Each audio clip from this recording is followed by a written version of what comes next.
ஐயா பாலசுப்ரமணியம் ஐயா. அனைவருக்கும் ஆத்ம நமஸ்காரம். அனைவருக்கும் ஆத்ம நமஸ்காரம். நம்ம உலக சேம பிரயாசிக்கு இந்த புத்தகத்துல இன்றைக்கு 3 வித குணங்களை பற்றி பார்க்கலாம். பொதுவாக உலகத்துல சத்துவ குணம், ரஜோகுணம், தமோகுணம் என்று சொல்கிறார்கள். இருந்தாலும் ஞானபிதா வேறொரு பரிணாமத்துல இந்த 3 வித குணங்கள், இதனுடைய சுபாவங்களை பற்றி நமக்கு தெளிவுபடுத்துறாரு. ஒன்று இயற்கைக்கு மேலானது, மற்றொன்று இயற்கையோடு இயைந்து சமமாக வாழ்வது, மூன்றாவது இயற்கைக்கு அடிமைப்பட்டு வாழ்வது. பொதுவாக இயற்கை குணங்கள் மனிதன் என்று அபிமானித்தவர்களை தவிர மற்ற எல்லா ஜீவராசிகளும் பொறுத்தவரை பார்த்தீங்கன்னா அது இயற்கையோடு ஒத்து இயைந்து வாழ்கின்றது. ஏன்னா மழை, குளிர், வெப்பம், எந்த சூழ்நிலையும் அது எந்த வித ட்ரெஸ் எதுவும் போட்டுக்கிறது கிடையாது. அதுக்குன்னு ஒரு பாதுகாப்பான இடத்தை அது தேடி அந்த இயற்கையிலிருந்து அது எஸ்கேப் ஆகிறதுக்கான எந்தவித முயற்சியும் எடுக்கிறது கிடையாது. அவர்கள் இயற்கையோடு பிற ஜீவன்கள் எல்லாம் ஒத்துதான் வாழ்கின்றது. ஆனா மனிதர் என்று அபிமானித்து வருகின்ற நாம் பாத்தீங்கன்னா எவ்வளவோ விலகி மிருகத்தனமாக இயற்கைக்கு அடிமைப்பட்டுத்தான் நாம் வாழ்ந்து கொண்டிருக்கின்றோம்.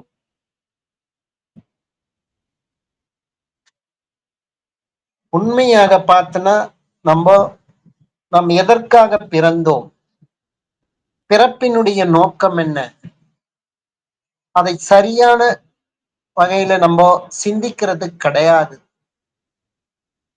ஏதோ பிறந்தோம், ஏதோ வாழ்ந்தோம் என்ற முறையில இயற்கைக்கு அடிமைப்பட்டுத்தான் நம்ம வாழ்ந்து கொண்டிருக்கிறோம். நம்மளுடைய அந்த ஜீவசக்தியான வாய்வை அது முறையாக நெறிப்படுத்தாமல் இயற்கையிலிருந்து ஒரு எஸ்கேப் ஆவதற்கான வழிமுறையைத்தான் நாம் தேடிக்கொண்டிருக்கின்றோம். இன்னும் மனிதன் கண்டுபிடித்த இந்த உபகரணங்கள் எல்லாமே சரியது பெரும்பாலும் பார்த்தீங்கன்னா இயற்கையிலிருந்து தப்பிப்பதற்காகத்தான். ஏன்னா இயற்கையோடு ஒத்து வாழ விரும்பல, வீடு கட்டிக்கிறோம்.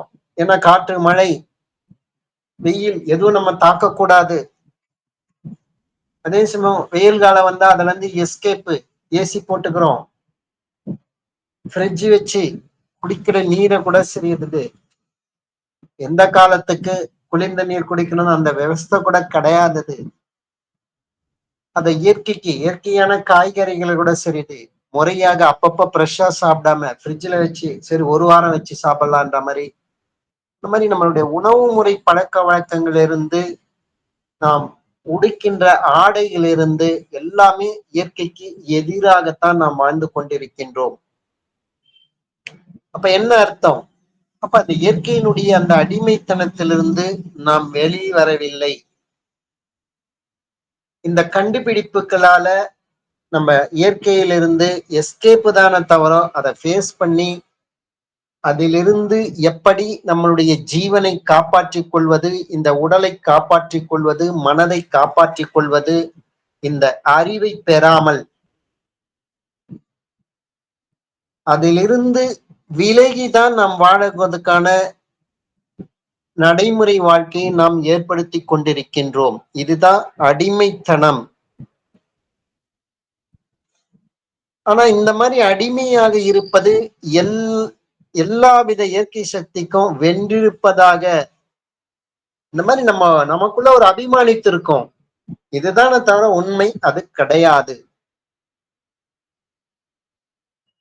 ஆனா இதுல இருந்து மிக குறைவான ஆட்கள், ஒரு சிலர்கள் மட்டும்தான் அந்த இயற்கை குணங்களோடு சேர்ந்து, அதாவது இயற்கையோடு இயற்கையாகவே இயைந்து அவற்றை சகித்து ஈஸ்வர ஐக்கியமாகி தன்னுடைய கடமைகளை நிறைவேற்றுவதற்காக முயற்சி செய்கிறார்கள்.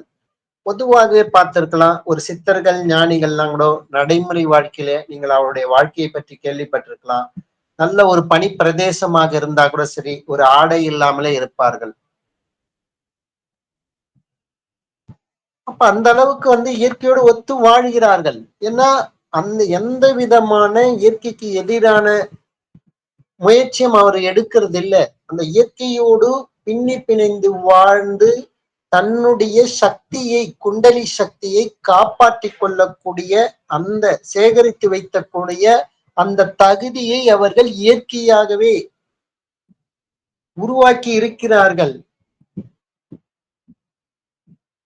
அப்ப இப்ப சொன்ன மாதிரிதான், இப்ப ஜெகதீஷ் எல்லாம் பேசி இந்த மாதிரிதான். இப்ப கொஞ்சம் அந்த குண்டலி சக்தியை முழுவதுமாக அந்த மனோ சக்தியை தனக்குள் தக்க வைத்துக் கொண்டவர்கள் தான். இயற்கை எதுவா இருந்தாலும் பரவாயில்ல, அந்த சூழ்நிலையை ஈஸியா ஏற்றுக்கொள்வார்கள், அதோடு ஒத்து வாழ்வார்கள். கூடவே தன்னுடைய ஜீவனையும் தனக்குள்ள அதை நிலைநிறுத்திக் கொள்ளக்கூடிய அந்த தகுதியும் பெற்றுக் கொள்வார்கள். ஆனால் மனிதர் என்று அபிமானித்துக் கொள்பவர்கள் அந்த குண்டலி சக்தியான அந்த சுக்கிரத்தினுடைய சக்தியை அது முறையாக அதை உருவாக்கவும் தெரியவில்லை, தனக்குள் அதை நிலைநிறுத்திக் கொள்ளவும் தெரியவில்லை. ஏதோ இந்த உலகியல் போகங்களுக்கு அடிமைப்பட்டு இயற்கைக்கு எதிராகவே ஒரு இன்ஸ்டன்டா கிடைக்கிறதா ரொம்ப ஈஸியா விரும்புறாங்க. அதுக்கு முறையான வழியில தன்னுடைய சக்தியை தனக்குள் தக்க வைக்கதற்கான அந்த முயற்சியை, அந்த பயிற்சியை மேற்கொள்வதில்லை. ஆனா யாரோ ஒரு சிலர்கள் மட்டும்தான் அந்த மாதிரி இயற்கையை சகித்து ஈஸ்வரனோடு ஐக்கியமாகி தன்னுடைய கடமையும் அது முறையாக நிறைவேற்றுவதற்காக முயற்சி செய்கிறார்கள். அப்ப இந்த மாதிரி இருக்கிறவங்களை பாத்தீங்கன்னா அந்த இயற்கை குணங்கள் அவர்களை ஒன்றுமே பண்ணாதது. மழையோ, காற்றோ, வெயிலோ, பனியோ எதுவுமே அவர்களை பண்ணாதது. அவர்கள் தான் உண்மையில இயற்கைக்கு அதிகாரப்பட்டவர்கள். அவர்கள் தான் உண்மையில இயற்கைக்கும் அப்பாற்பட்டவர்கள். அப்ப இயற்கைக்கு மேலான வாழ்க்கையை அவர்கள் தான் வாழ்கிறார்கள். அப்ப மனிதர் என்று அபிமானித்து வருகின்ற சாதாரண மக்கள் பொறுத்த வரைக்கும் பார்த்தீங்கன்னா இயற்கைக்கு என்றைக்குமே அடிமையாகத்தான் வாழ்ந்து கொண்டிருக்கிறார்கள். அப்ப மிருகங்கள் என்று எண்ணப்படுவைகள் எல்லாம் பார்த்தீங்கன்னா இயற்கைக்கு சமமானதாகவும் அவர்கள் சமமா தான் வாழறாங்க. ஏதோ ஒரு சுனாமி மாதிரி வரும் காலத்தை கூட வருமுன் அறிந்து தன்னை தற்காத்துக் கொள்கிறார்கள் பிற ஜீவர்கள். ஆனா மனிதர்களால் அதெல்லாம் முடியறது கிடையாது.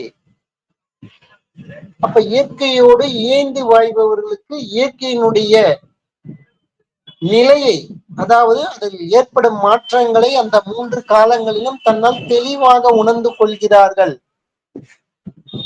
அப்ப அதனால ஈஸியா இயற்கையோட ஒத்து வாழணும். மனிதர்களுக்கு அதெல்லாம் அபிமானித்தவர்களுக்கு அதெல்லாம் கரெக்டான முறையில ஜட்ஜ் பண்ண முடியறது இல்லையே. இயற்கைக்கு எதிராக வாழறதால அவர் எந்த விஷயமாக இருந்தாலும் நாம் மனதளவில் அதை எதிர்ப்பு தெரிவித்து விட்டால், என்ன கேட்பது, காட்பது, அறிவது எல்லாமே நம்முடைய ஜீவன் தானே. ஆனா எதிராக நினைத்து விட்டால் நாமே நமக்கு எதிராகத்தான் வாழ்ந்து கொண்டிருக்கின்றோம். அப்ப வெளியிலிருந்து ஒரு எதிரின்னா கூட நம்ம சமாளிச்சிடலாம். அவரவர்களுக்கு அவரே எதிர்ப்பு தன்மையோடு வாழும் போதுதான் ஜீவசக்தியான வாய்வு நமக்குள் அது நிலை பெறாமல் நம்மை எதிர்த்து அதோகதியாகி பயணமாகி நாம் இறப்பை நோக்கிதான் நாம் பயணம் செய்து கொண்டிருக்கின்றோம். அப்ப இயற்கையோடு நாம் ஒத்து வாழ வேண்டும் என்றால் என்ன? இயற்கை என்பது என்ன? காணுகின்ற உலகம் என்பது என்ன? நம்மளுடைய ஜீவசக்தியான வாய்வு அது வெளியில வியாபிக்கவே தானே இத்தகைய இயல்புகள் நமக்குள் அது வெளியிலிருந்து ஏதோ வெளிப்படுது. அப்ப அதுக்கு அடிமையாக இருக்கிறதான அதுக்கேற்ற மாதிரி நம்ம மாற்றிக்கொண்டே இருக்கின்றோம். ஆனால் இதற்கெல்லாம் ஒரே விடை தீர்வு நம்மளுடைய ஜீவசக்தியான வெளியில பரவியதாலதான இந்த மாயைக்கு நாம் அடிமைப்பட்டு வாழக்கூடிய சூழ்நிலை வருகிறது. அப்ப அந்த மாயையே உருவாக்காமல் தனக்குள்ளேயே அந்த ஜீவசக்தியான வாய்வை நிலைநிறுத்தும் போது மட்டும்தான் நாம் இயற்கையோடு ஒத்து வாழ்கின்றோம். அந்த நிலையில தான் பாத்தீங்கன்னா பிற ஜீவன்களும் இயல்பிலே பார்த்தீங்கன்னா அதுங்களுக்கு வீடு துணி கிடையாது, அதுக்குன்னு வீடு கிடையாது. குளிர், வெப்பம், மழை முதலியன இயற்கை சக்திகளை சகித்துக் கொள்கிறது. இயற்கையோடு ஒட்டு வாழுது, இயற்கைக்கு சமமாக வாழ்கிறது. மனிதர் என்று அபிமானித்தவர்கள் அவர்களால முடியறது கிடையாது. ஆனா யாரோ ஒரு சிலர்கள் தான் தன்னுடைய ஜீவனை தனக்குள் நிலைநிறுத்திக் கொள்பவர்கள் தான். அப்ப தன்னுடைய உலகத்தை அவர்கள் உருவாக்கவில்லை. அதனால் அந்த உலகம் என்ற அந்த மாயைக்கு அவர்கள் அடிமையாகவில்லை. அதனால் அவர்களுக்கு இயற்கைக்கு அடிமையாகவில்லை. இயற்கைக்கு மேலாக அவர்கள் வாழ்கின்றார்கள். மனித மிருக வர்ணனை இதுல பாத்தீங்கன்னா மனிதன் என்கின்ற மிருகம் வீடு கட்ட ஆரம்பிச்சதுன்னா அது எவ்வளவோ பிற ஜீவன்களை துன்பப்படுத்துவதை நம்ம காண்கின்றோம். நம்ம வீடு கட்டணும்னா கூட பாத்தீங்கன்னா நம்ம இருக்கிற அந்த நிலத்துல எவ்வளவோ பில், செடி, கொடி, மரம் எல்லாத்தையும் வெட்டிடும். அதில் வசிக்கக்கூடிய ஜந்துக்களை எல்லாம் நம்ம துரத்திடுறோம். அப்ப அந்த இடத்துல மரிய ஜீவன்களை இம்சை பண்ணிதான் நம்மளுடைய வீடு கட்ட வேண்டிய அந்த சூழ்நிலை என்பது இயல்பாவே அது உருவாகிறது. ஆனால் பிற ஜீவன்கள் பார்த்தனா அதுங்கள் கூட அதனுடைய இருப்பிடமோ தேர்ந்தெடுத்து இருக்குதுன்னா அவர்கள் மற்ற ஜீவன்கள் எதுவும் அதை இம்சை பண்றது கிடையாதது. அதுக்குதான் ஒரு தேனிய உதாரணமாக ஞானபிதா இந்த இடத்துல சொல்றாரு. ஒரு தேன் கூடு கட்டுதுன்னா அந்த தேனீக்கள் பாத்தீங்கன்னா பொதுவாக எவ்வளவு இயற்கை சீற்றங்கள் வந்தாலும் சரி அது கட்டக்கூடிய அந்த தேர்ந்தெடுக்கக்கூடிய அந்த தேன்கூடு கட்டுவதற்கு தேர்ந்தெடுக்கக்கூடிய அந்த இடம் பாத்தீங்கன்னா பெரும்பாலும் அது இயற்கையால அது பாதிக்கப்படாத இடத்தை தான் அது கரெக்டா தேர்ந்தெடுத்து அந்த இடத்துல அது கூடு கட்டுது. ஆனா பொதுவாக மனிதர்கள் எப்படின்னு பார்த்து மனிதனால் நிர்ணயிக்கப்பட்ட சக்தி மிகுந்த பொருட்களை கூட தரைமாட்டக்கூடிய காற்று, மழை முதலிய இயற்கை சக்திகளை கூட அவற்றில் கூடுகளை ஒன்றும் அதால செய்ய முடியறது கிடையாது. அப்ப காற்றாலேயோ அது மழையாலேயோ அது தொல்லை ஏற்படாத தனியான இடங்களை அந்த தேனீக்கள் தேர்ந்தெடுத்து அந்த இடங்கள்ல அவைகள் தான் கூடு கட்டுகின்றன. அந்த தேனீக்கள் பாத்தீங்கன்னா ஒரு தச்சு வேலை சாஸ்திரங்களை அறிந்தவர்களாக இருக்கின்றது.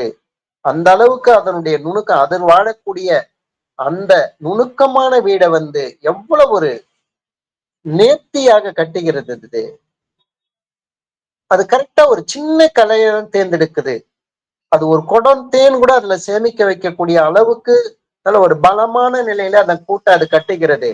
ஆனால் மனிதர் என்று அபிமானித்தவர்களுக்கு அந்த மாதிரி நம்மளால பண்ண முடியறது கிடையாது. ஆனால் அந்த கூட்டுல பாத்தீங்கன்னா அந்த தேனீக்கள் அது அழகா வாழ்ந்து அதுக்கு தேவையான அந்த தேனையும் சேர்த்து வச்சு அது முறையாக பாதுகாப்பான முறைகள் இயற்கையோடு ஒத்து வாழ்கின்றது. அதே மாதிரிதான் மிருகங்கள் என்று சொல்லி வருவதை கூட அனுசரையான சக்தி, அதாவது சொன்னபடி கேட்கும் பண்பு உண்டு. அவர்களுடைய மொழி நம்மளால பிற ஜீவனுடைய மொழிய எவ்வளவு முயற்சி செய்தாலும் நம்மளால புரிஞ்சுக்கிறதுக்கு முடியறது கிடையாது. ஆனால் நம்ம வீட்டில் வளர்க்கக்கூடிய நாயோ, ஒரு பூனையோ, ஒரு பெட் அனிமல்களோ, ஒரு மாடோ அதெல்லாம் பாத்தீங்கன்னா நம்ம சொல்ற எந்த நாம அவரவர்கள் பேசக்கூடிய அந்த மொழியில பேசினாலும் அது இயல்பாகவே அது புரிந்து அதுக்கேற்ற மாதிரி நடக்குது.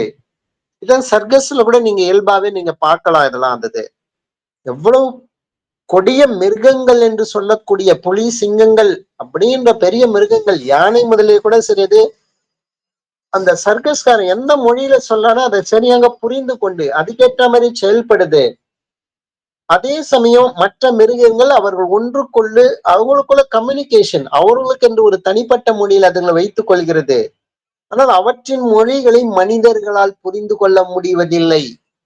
ஆனால் மனிதர்களுடைய எந்த மொழியாக இருந்தாலும் அது பழகிடுச்சுன்னா அந்த பிற ஜீவன்கள் என்பது தெளிவாக அது புரிந்து கொள்கிறது. அப்ப உண்மையில யார் விசேஷ ஞானி அப்படின்னு பாத்தீங்கன்னா பிற ஜீவன்கள் தான் மனிதர்களை விட நல்ல விசேஷ அறிவை என்பது இயல்பாகவே அது பெற்றிருக்கிறது. ஒரு கோடை காலத்துல குளங்கள்ல பொதுவா தண்ணீர் வற்றும் போது அதில் மீன்கள் வந்து அது மண்ணுக்கு அடியிலேயே தலைகீழாக தவழ்ந்து வாழ்கிறது.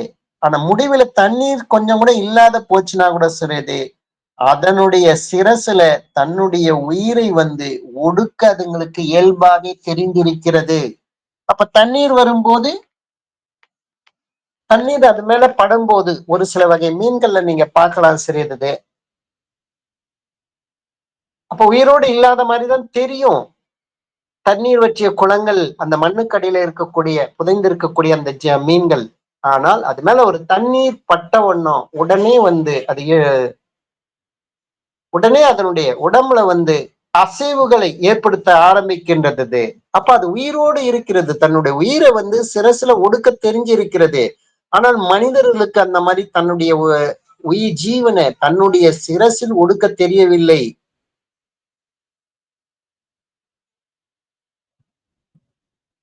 அப்ப அந்த குளத்தில் இருக்கக்கூடிய அந்த ஒரு வகை மீன்களுக்கு கூட சரியது. அந்த தண்ணீர் வற்றி இருக்கும்போது இயல்பாகவே அது மண்ணுக்கூட அது புதைஞ்சு இருக்கிறது. அது வந்து சவமாரி இருக்கு. அப்புறம் திரும்பி மழை பெஞ்சோ ஏதோ ஒரு இடத்துல தண்ணீர் வந்ததுன்னா திரும்பி அது உயிர் பெற்று அது வெளிப்பட்டு அது இயல்பாகவே நீந்த ஆரம்பித்து விடுகிறது.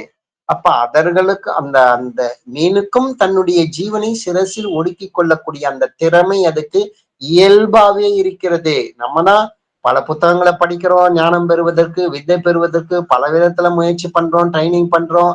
என்னதான் பண்ணாலும் சரி அதை தனக்குள்ளேயே அதுக்கு வந்து வெளிப்பற்று இருப்பதால தன்னுடைய ஜீவனை தனக்குள்ள அது நிலைநிறுத்துவதற்கு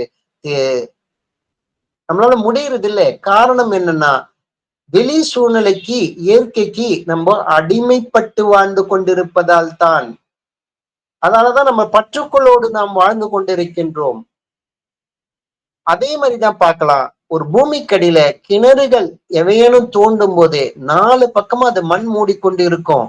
அது ஒரு சில இடங்கள்ல தவளைகள் இருப்பதா அந்த இடத்துல பார்க்கலாதது.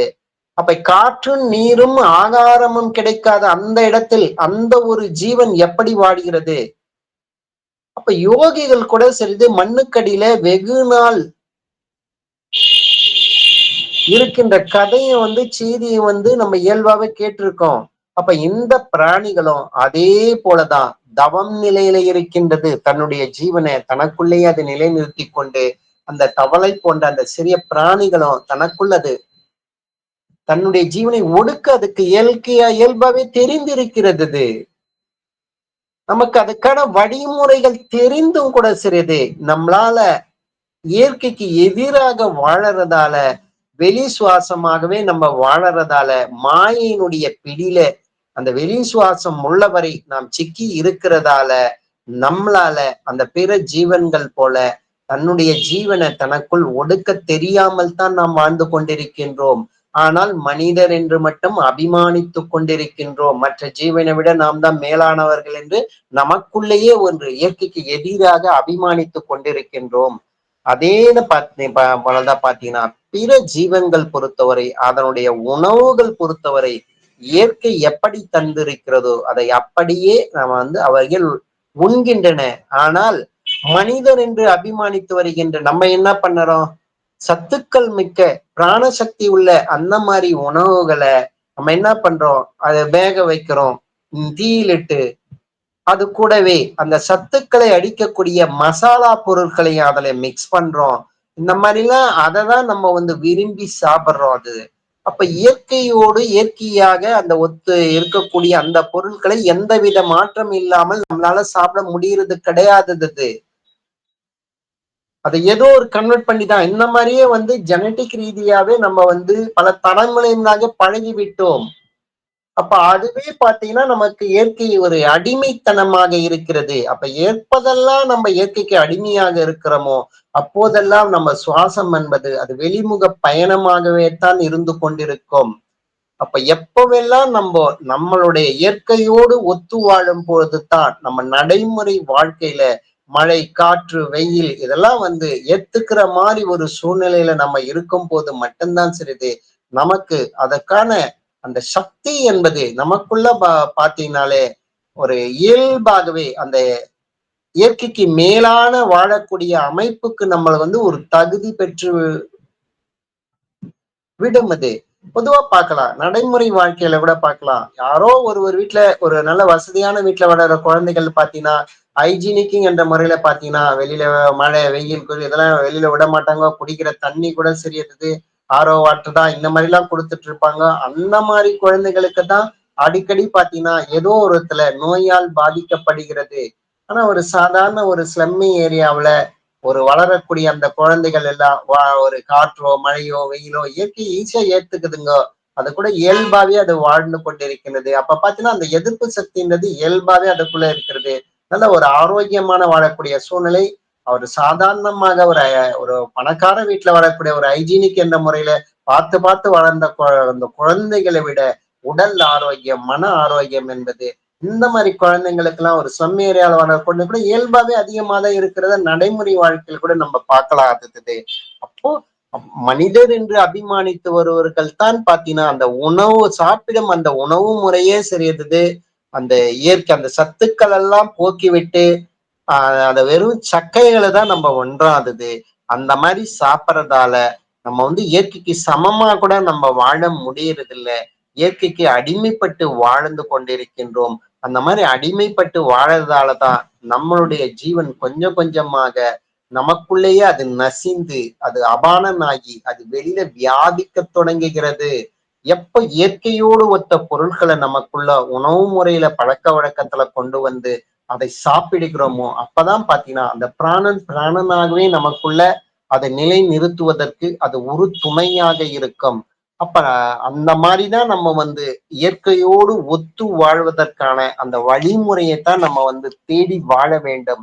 அப்பதான் பாத்தீங்கன்னா நாம் பிறந்த இலக்காகிய இந்த ஜீவன் அது எங்கிருந்து அது உற்பத்தியாச்சோ இந்த உடலை எடுத்து எதற்காக இந்த பூமியில பிறந்ததோ அதனுடைய டார்கெட் அதனுடைய இலக்கை அடைவதற்கு எப்பதான் அதன இயற்கை ஏன்னா எல்லாமே இயற்கையினுடைய இயல்பு தான்.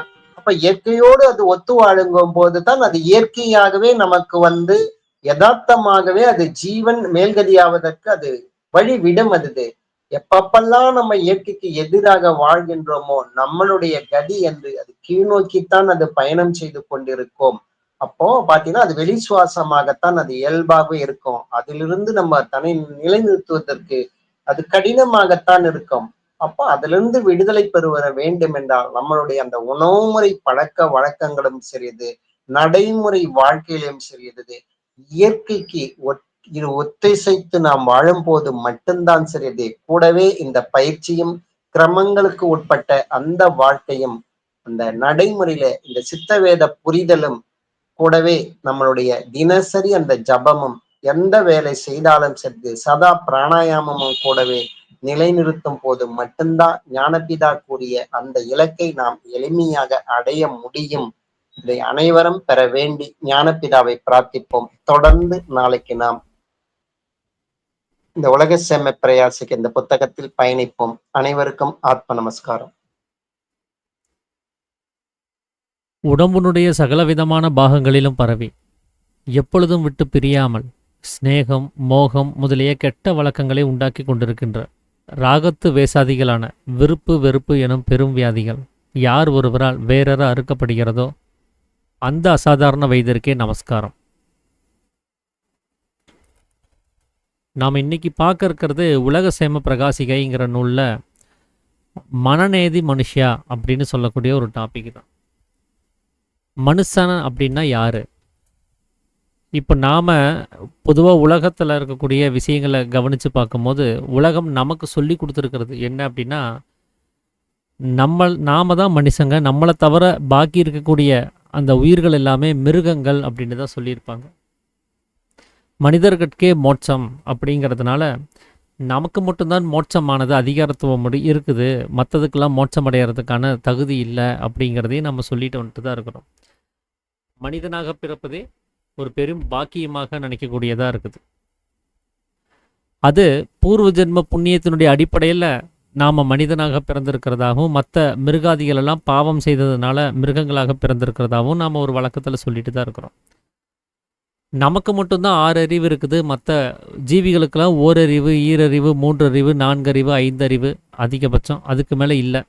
6வது அறிவுங்கிறது அது நமக்கு மட்டும்தான் இருக்குது. அதனால் நாம தான் எல்லாத்துலேயும் உயர்ந்தவர்களாக இருக்கிறோம். நமக்கு தான் மோட்சமானது கொடுக்கப்பட்டிருக்குது. நாம தான் மனுஷன் அப்படிலாம் நாம் இந்த உலகத்தில் சொல்லி வந்திருக்கிறோம். சரி, வேதங்களில் மனுஷன்னா யார் அப்படின்னு சொல்லியிருக்குது அப்படின்னு பார்த்தா, பகவத்கீதையில் கிருஷ்ணர் வந்து அர்ஜுனனுக்கு ஒரு உபதேசம் கொடுக்கும்போது அவர் சொல்கிறாரு, ஜென்மனா ஜாயதே ஜந்து ஜந்தூனாம் நரஜன்மம் துர்லபம் மனநேதி மானுஷ்யா அப்படின்னு சொல்லி ஒரு ஸ்லோகம் இருக்கும். ஸோ இதனுடைய அர்த்தம் என்ன அப்படின்னா, பிறக்கும்போது எல்லாருமே விலங்குகளாகத்தான் பிறக்கிறோம். அந்த மனித பிறவி அப்படிங்கிற ஒரு விஷயமானது பிறவியில் கிடையாது. அவரவருடைய செய்கையை பொறுத்து தான் அவரவர் மனிதனாவது அப்படின்னு சொல்லி அங்கே ஒரு உபதேசம் கொடுக்கப்பட்டிருக்கதை நம்மளால் பார்க்க முடியும். அப்போ நாம் அப்படி என்ன செயல் செஞ்சிட்டோம் மனுஷன்னு சொல்லிக்கிறதுக்கு அப்படிங்கிறத கவனித்து பார்த்தோம் அப்படின்னு சொன்னால், இந்த மனிதனாக இருக்கிறதுக்கு என்ன செயல் செய்யணும் அப்படிங்கிறதையும் நம்ம கவனித்து பார்க்கணும். அதே வேதங்களில் நித்திய அனித்திய வஸ்து விவேகம் செய்கிறவன் தான் மனிதன் அப்படின்னு சொல்லியிருக்கிறாங்க. அப்போ அப்படிப்பட்ட அந்த நித்திய அனித்திய வஸ்து விவேகத்தை நாமெல்லாம் செஞ்சுருக்கிறோமா மனிதன்னு சொல்கிறதுக்கு அப்படின்னா, அந்த நித்திய அனித்திய வஸ்து விவேகம்னா என்னன்னே நமக்கு தெரியாது. எது நித்தியம் எது அனித்தியம்ங்கிற அந்த விவேகம், அந்த அறிவு நமக்கு கிடையாது. எதை வச்சு இதை சொல்ல வேண்டியது இருக்குது அப்படின்னா, எதெல்லாம் நிரந்தரமானதோ அதை பற்றி பிடிச்சிருக்கணும். அதை கை கொண்டு வாழ்கிறவன் தான் உண்மையாகவே மனிதன்னு சொல்லக்கூடிய நிலைமையில் இருக்கிறவன். அவன் தான் நித்தியம் எது அனித்தியம் எதுன்னு புரிஞ்சு வச்சிருக்கிறவன். அதை பகுத்தறிந்து பார்த்து ஒரு நல்ல தெளிவு நிலைமைக்கு வந்தவன். அனித்தியமானதை ஒருத்தன் பிடிச்சிருக்கிறான் அப்படின்னு சொன்னால் அவனுக்கு எது நித்தியம் எது அனித்தியம்னு தெரியலன்னு அர்த்தம். இப்போ நாமெல்லாம் எதை பிடிச்சிட்ருக்குறோம் அப்படிங்கிறத கவனித்து பார்த்தா, உலகம்ங்கிற அவஸ்தையை, இது உலகம்ங்கிற அவஸ்தை நித்தியமா அனித்தியமா அப்படின்னு கேட்டால் அது நிரந்தரமானதே கிடையாது. அது ஒரு நிலையான ஒரு விஷயமாகவே இருக்கிறது கிடையாது. அது நிரந்தரமற்றது அப்படின்னு தெரிஞ்சே அதை பிடிச்சிட்ருக்குறோம். ஏன் அப்படின்னா, நிரந்தரமான விஷயம் எதுன்னே நமக்கு தெரியாததுனால நம்ம கையில் என்ன இருக்குதோ, நமக்கு கைக்கு எது எட்டுச்சோ அதை பிடிச்சிட்ருக்குறோம். அப்போ நமக்கு நித்தியம் எதுன்னு தெரியாது, அனித்தியம்ங்கிறது என்னன்னு தெரியாது, அது ஏன் பிடிச்சிட்ருக்குறோன்னு தெரியாது. அப்போ எப்படி நாமளை வந்து மனுஷன்னு சொல்ல முடியும்? மனிதன் அப்படின்னு சொன்னாலே அவன் மனனம் செய்வது தான். அந்த நித்தியம் எது அனித்தியம் எதுங்கிறத தெரிஞ்சுக்கிட்டு அதை கை கொள்றவன் தான் மனிதன் அப்படின்னு வேதங்கள் சொல்லப்பட்டிருக்குது. அப்போ நித்தியமான ஒரு வஸ்துவை கை கொண்டு அதில் வாழணும். சரி, இப்போ நம்ம வாழ்ந்துட்டு தான் இருக்கிறோமா? நித்தியத்தை பிடிச்சிட்டு வாழாட்டினாலும் பரவாயில்ல, அட்லீஸ்ட் வாழ்கிறவாது செய்கிறோமா அப்படின்னு கேட்டால் அதுவும் கிடையாது. ஏன்னா பிறந்ததுலேருந்து இப்போ வரைக்கும் யாரும் வாழ்ந்ததே கிடையாது. நல்லபடியாக வாழ்கிறது அப்படிங்கிறதெல்லாம் இல்லை, வாழவே கிடையாது அப்படிங்கிறது தான் உண்மை. ஏன் அப்படி சொல்ல வேண்டியது இருக்குதுன்னா, ஒரு கண்ணீர் அஞ்சலி போஸ்டரை கவனித்தோம் அப்படின்னு சொன்னால் அதில் தோற்றம் மறைவுன்னு 2 தேதிகள் குறிக்கப்பட்டிருக்கும். இன்னார் வந்து இத்தனாம் தேதி பிறந்தார், இத்தனாம் தேதி இறந்தார் அப்படின்னு சொல்லி. இந்த 2 தேதிகளுக்கு மத்தியில் தான் அவர் வாழ்ந்தாருன்னு சொல்லி அங்கே ஒரு அர்த்தம் கற்பிக்கப்பட்டிருக்கும். உண்மையாகவே அவர் வாழ்ந்திருந்தார்னா செத்து போகிறதுக்கு வாய்ப்பே கிடையாது. ஏன்னா வாழ்கிறதுங்கிறது அந்த இறப்பிலிருந்து தன்னை தானே விடுவித்து கொள்வது. அப்போ அவர் வாழ்கிறதுக்கு அவர் பழகியிருந்தாருன்னு சொன்னால் அவர் கண்டிப்பாக மரணம் அடைகிறதுக்கு வாய்ப்பு இல்லை. அவர் செத்து போயிருக்கவே மாட்டார். வாழ்கிறதுனா என்னன்னே தெரியல, வாழ்கிறதுங்கிறதுக்கான விஷயம் புரியல, அப்படிங்கிறதுனால தான் எல்லாரும் செத்து போயிட்டே இருக்க வேண்டியதாக இருக்குது. அப்போது நித்தியமான பொருளை நம்ம பிடிக்காமல் இங்கே வாழ முடியாது. ஏன்னா பார்க்குறோம், கேட்குறோம், அறிகிறோம், இது எல்லாத்துலேயுமே நம்ம ஜீவசக்தியான வாயுவை செலவு பண்ணிகிட்டே இருக்கிறோம். உள்ளே இருக்கக்கூடிய வஸ்து தீந்துக்கிட்டே இருக்குது. இப்படி தன்னுடைய வஸ்துவை வெளிமுகமாக வியாபிக்க வச்சு அதை கொஞ்சம் கொஞ்சமாக அதை தீக்கிறது வந்து வாழ்கிறதுன்னு சொல்ல முடியாது. அது கொஞ்சம் கொஞ்சமாக செத்து போகிறதுன்னு அர்த்தம். அப்போ அதே கண்ணீரஞ்சலி போஸ்டரில் தோற்றம் மறைவுங்கிறதுல அந்த மறைவுங்கிற தேதியில் ஒன்றும் அவர் சாகலை. அவர் எங்கே சாக ஆரம்பித்தார் அப்படின்னா, அந்த தோற்றம்ங்கிற தேதியில் சாக ஆரம்பித்தவர்.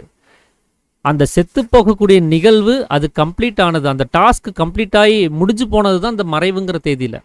அப்போ அவர் சாகிறதுக்கு அவர் தொடங்கின தேதி தான் தோற்றம்ங்கிற தேதி. அப்போ செத்து போகிறதுக்கு ஆரம்பித்தது அங்கே, செத்து போய் முடித்தது இங்கே. அப்போ இடையில எப்படி வாழ்கிறதுன்னு நம்ம சொல்ல முடியும்? அவர் சாகத்தான் செஞ்சுட்டு இருந்தார். அவர் 60 ஆண்டு காலம் வாழ்ந்துருக்கிறாருன்னா 60 ஆண்டு காலமும் சாகிற வேலையவே தான் பார்த்துட்டு இருந்திருக்கிறார். எப்படி ஒரு சமையலுக்காக நாம் வச்சுருக்கக்கூடிய ஒரு பருப்பு பேக்கெட்டில் கொஞ்சம் கொஞ்சமாக எடுத்து அதில் சாம்பார் வச்சு அந்த பருப்பை ஒவ்வொரு பிடியாக எடுத்து எடுத்து அதை தீப்பமோ, அந்த பருப்பு முழுவதும் தீர்ந்து போனதுக்கப்புறம் அந்த காலியான பேக்கெட்டை தூக்கி வீசிடுவோமோ, அந்த மாதிரி உள்ளே இருக்கக்கூடிய ஜீவனாக இருக்கக்கூடிய பருப்பை எடுத்து பார்க்கறதுக்கும் கேட்பதற்கும் அறிவதற்கும் நாம் அதை செலவு பண்ணிகிட்டே இருக்கிறோம். அந்த ஜீவனாக இருக்கக்கூடிய பருப்பு தீர்ந்து போகும்போது அந்த பேக்கெட்டை தூக்கி போட்டுறோம். இப்போ நாம் அந்த மாத கடைசியில் அந்த பேக்கெட்டை போட்ட நாளில் தான் அது தீர்ந்துச்சுன்னு சொல்ல முடியுமா? அந்த பேக்கெட்டை ஓப்பன் பண்ண அன்றைக்கே அது தீர ஆரம்பித்தது தான். அது முழுசும் தீர்ந்து போனது தான் அந்த மாத கடைசியில். அந்த மாதிரி தான் நாமளும் இங்கே வாழ கிடையாது, செத்துட்ருக்கிற வேலையை தான் பார்த்துட்ருக்குறோம் கிட்டத்தட்ட 40-50 வருஷமாக. அப்போ யாரும் இங்கே வாழ கிடையாது. வாழ்ந்திருந்தோம் அப்படின்னு சொன்னால் இங்கே யாரும் சாக மாட்டாங்க. வாழ்கிறதுனா என்ன அப்படின்னு தெரியாதனால தான் செத்து போயிட்டுருக்குறோம். அப்போது அந்த நித்தியமான பொருள், அநித்தியமான பொருள் இதுவும் நமக்கு தெரியலை. இப்போ நம்ம வாழ்கிறோமா செத்து போயிட்டுருக்கிறோமா அதுவும் தெரியல. ஸோ எதை வச்சு நாம் நம்மளை மனிதன்னு சொல்லி நம்மளை உயர்த்தி வச்சுருக்கிறோம் அப்படிங்கிறது தான் இங்கே ஒரு விளங்காத ஒரு விஷயமா இருக்குது. ஏன்னா அவன் தன்னுடைய சப்தத்தை உள்ளுக்குள்ளே தட்டுனதுனால தன்னுடைய உலகத்தை அவனவனே உண்டு பண்ணி அந்த உலகத்துக்குள்ளே ராகத்வேஷமாக இருக்கக்கூடிய விருப்பு வெறுப்புகள்ங்கிற பந்தங்களில் சிக்கிக்கிட்டு தன்னுடைய ஜீவனை அதோகதியாக வெளியில் விட்டு தீர்த்துக்கிட்டே இருக்கிற வரைக்கும் அவனால் மனிதனாகவே முடியாது. அவன் மனிதனாகணும் அப்படின்னு சொன்னால் சப்தத்தை தன்னுள்ளிலே அடக்கி வச்சிருக்கணும். அவனாக வெளியில் எழுப்பக்கூடிய சப்தமாக இருந்தாலும் சரி, அவனை வெளியில் கொண்டு வரக்கூடிய அந்த உள்முகமாக ஏற்படக்கூடிய சப்தமாக இருந்தாலும் சரி, அந்த சப்தத்தை தன் உள்ளிலே அடக்கி அந்த மனமானது உள்ளிலே அடங்கி இருக்கக்கூடிய அந்த ஒருநிலைப்பட்டிருக்கக்கூடிய நிலைமையை ஒருத்தன் அடையிறான் அப்படின்னா அப்போ தான் அவன் மனிதனாக முடியும். அவனால் தான் கோபப்பட முடியாது, அவனால் தான் பொறுமையாக இருக்க முடியும், அவனால் தான் மற்ற பிரதிபலிப்புகளை வெளியில் இருக்கக்கூடிய விஷயங்களை தன்னுடைய பிரதிபலிப்பு தாங்கிற பூர்ண நம்பிக்கையை அவனால் புரிஞ்சுக்க முடியும். அப்படிப்பட்டவனுக்கு தான் மோட்சத்துக்கான அதிகாரத்துவம் இருக்குதுன்னு சொன்னாங்களே தவிர, இந்த மனிதன்னு சொல்லி அவனவனே அபிமானிச்சுக்கிட்டு நமக்கெல்லாம் மோட்சத்துக்கான தகுதி இருக்குதுன்னு சொல்கிறது அர்த்தம் இல்லை. இந்த வள்ளலாருடைய அந்த வாழ்க்கை குறிப்பில் கூட ஒரு செயல் நடந்திருக்கிறத நான் கேள்விப்பட்டிருக்கிறேன். அப்போ அவர் வாழ்ந்த காலத்தில் ஒரு பைத்தியக்காரர் ஒருத்தர் அங்கே இருப்பார். போகிறவங்க வர்றவங்களெல்லாம் இந்த மிருகங்களுடைய பெயரை சொல்லி திட்டிகிட்டே இருப்பாராமா. இந்த நாய் போகுது பாரு, அந்த எருமை போகுது பாரு, இந்த கழுதை போகுது பாரு அப்படின்னு சொல்லி அப்படியே பேசிகிட்டே இருப்பாராமா. ஆனால் வள்ளலாரை பார்க்கும்போது மட்டும் மனுஷன் வரான் பாரு அப்படின்னு சொல்லி சொன்னாராமா. ஏன் அவருக்கு மட்டும் அந்த மனிதன்கிற ஸ்தானத்தை அவர் கொடுத்துருக்கிறாரு அப்படின்னா, அவர் அந்த நித்திய அனித்திய வஸ்து விவேகத்தை புரிஞ்சவர். அப்போ அவர் புரிஞ்சுக்கிட்டாருங்கிறத தெரிஞ்சுக்கிட்ட இவர் யாராக இருக்க முடியும்னா, அந்த பைத்தியக்காரன்னு சொல்லி உலகத்துக்கு தோற்றத்தை காமிச்சதே ஒரு ஞானியாக கூட இருந்திருக்கலாம். அதனால தான் மற்றவங்களெல்லாம் மிருகமாக பாவித்தவர் வள்ளலாரை மட்டும் அவர் மனிதனாக அங்கே வெளிப்படுத்தி காமிச்சிருந்தார்.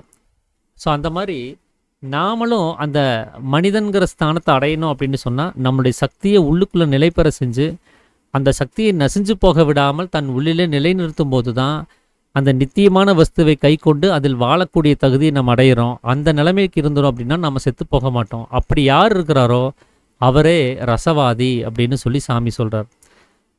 அது யார் அந்த ரசவாதி? அது என்ன ரசவாதி அப்படின்னா, இந்த ரசவாதம் அப்படின்னு சொன்னால் ரசம் அப்படிங்கிறது சுக்கிலம், வாதம் அப்படிங்கிறது அந்த வாயு. அந்த வாயுவினால் சுக்கிலமாக இருக்கக்கூடிய அந்த வஸ்துவை ஊதி கட்டி நிறுத்துறது. ஏன்னா நம்ம சுக்கிலத்தில் ஏற்கனவே 3 வகையான விஷயங்கள் இருக்கிறத நம்ம சொல்லியிருக்கிறோம் இதுக்கு முன்னாடியே. சுரம்ங்கிற நீரும், ஸ்ரோனிதம்ங்கிற ரத்தமும், சுக்கிலம்ங்கிற கெட்டியான ஒரு தன்மையும் இருக்குது. இதில் சுரம்ங்கிறதும் நீர்த்தன்மை தான், ரத்தம்ங்கிறதும் நீர்த்தன்மை தான். இந்த சுக்கிலம் மட்டும்தான் கெட்டித்தன்மை. அப்போ 2 பங்கு திரவகமும் 1 பங்கு திடமாக இருக்கக்கூடிய அந்த சுக்கிலமானது 3 சேர்ந்த சமயத்தில் அந்த மெஜாரிட்டியாக இருக்கக்கூடிய நீர்த்தன்மையில் தான் அது இருக்குது.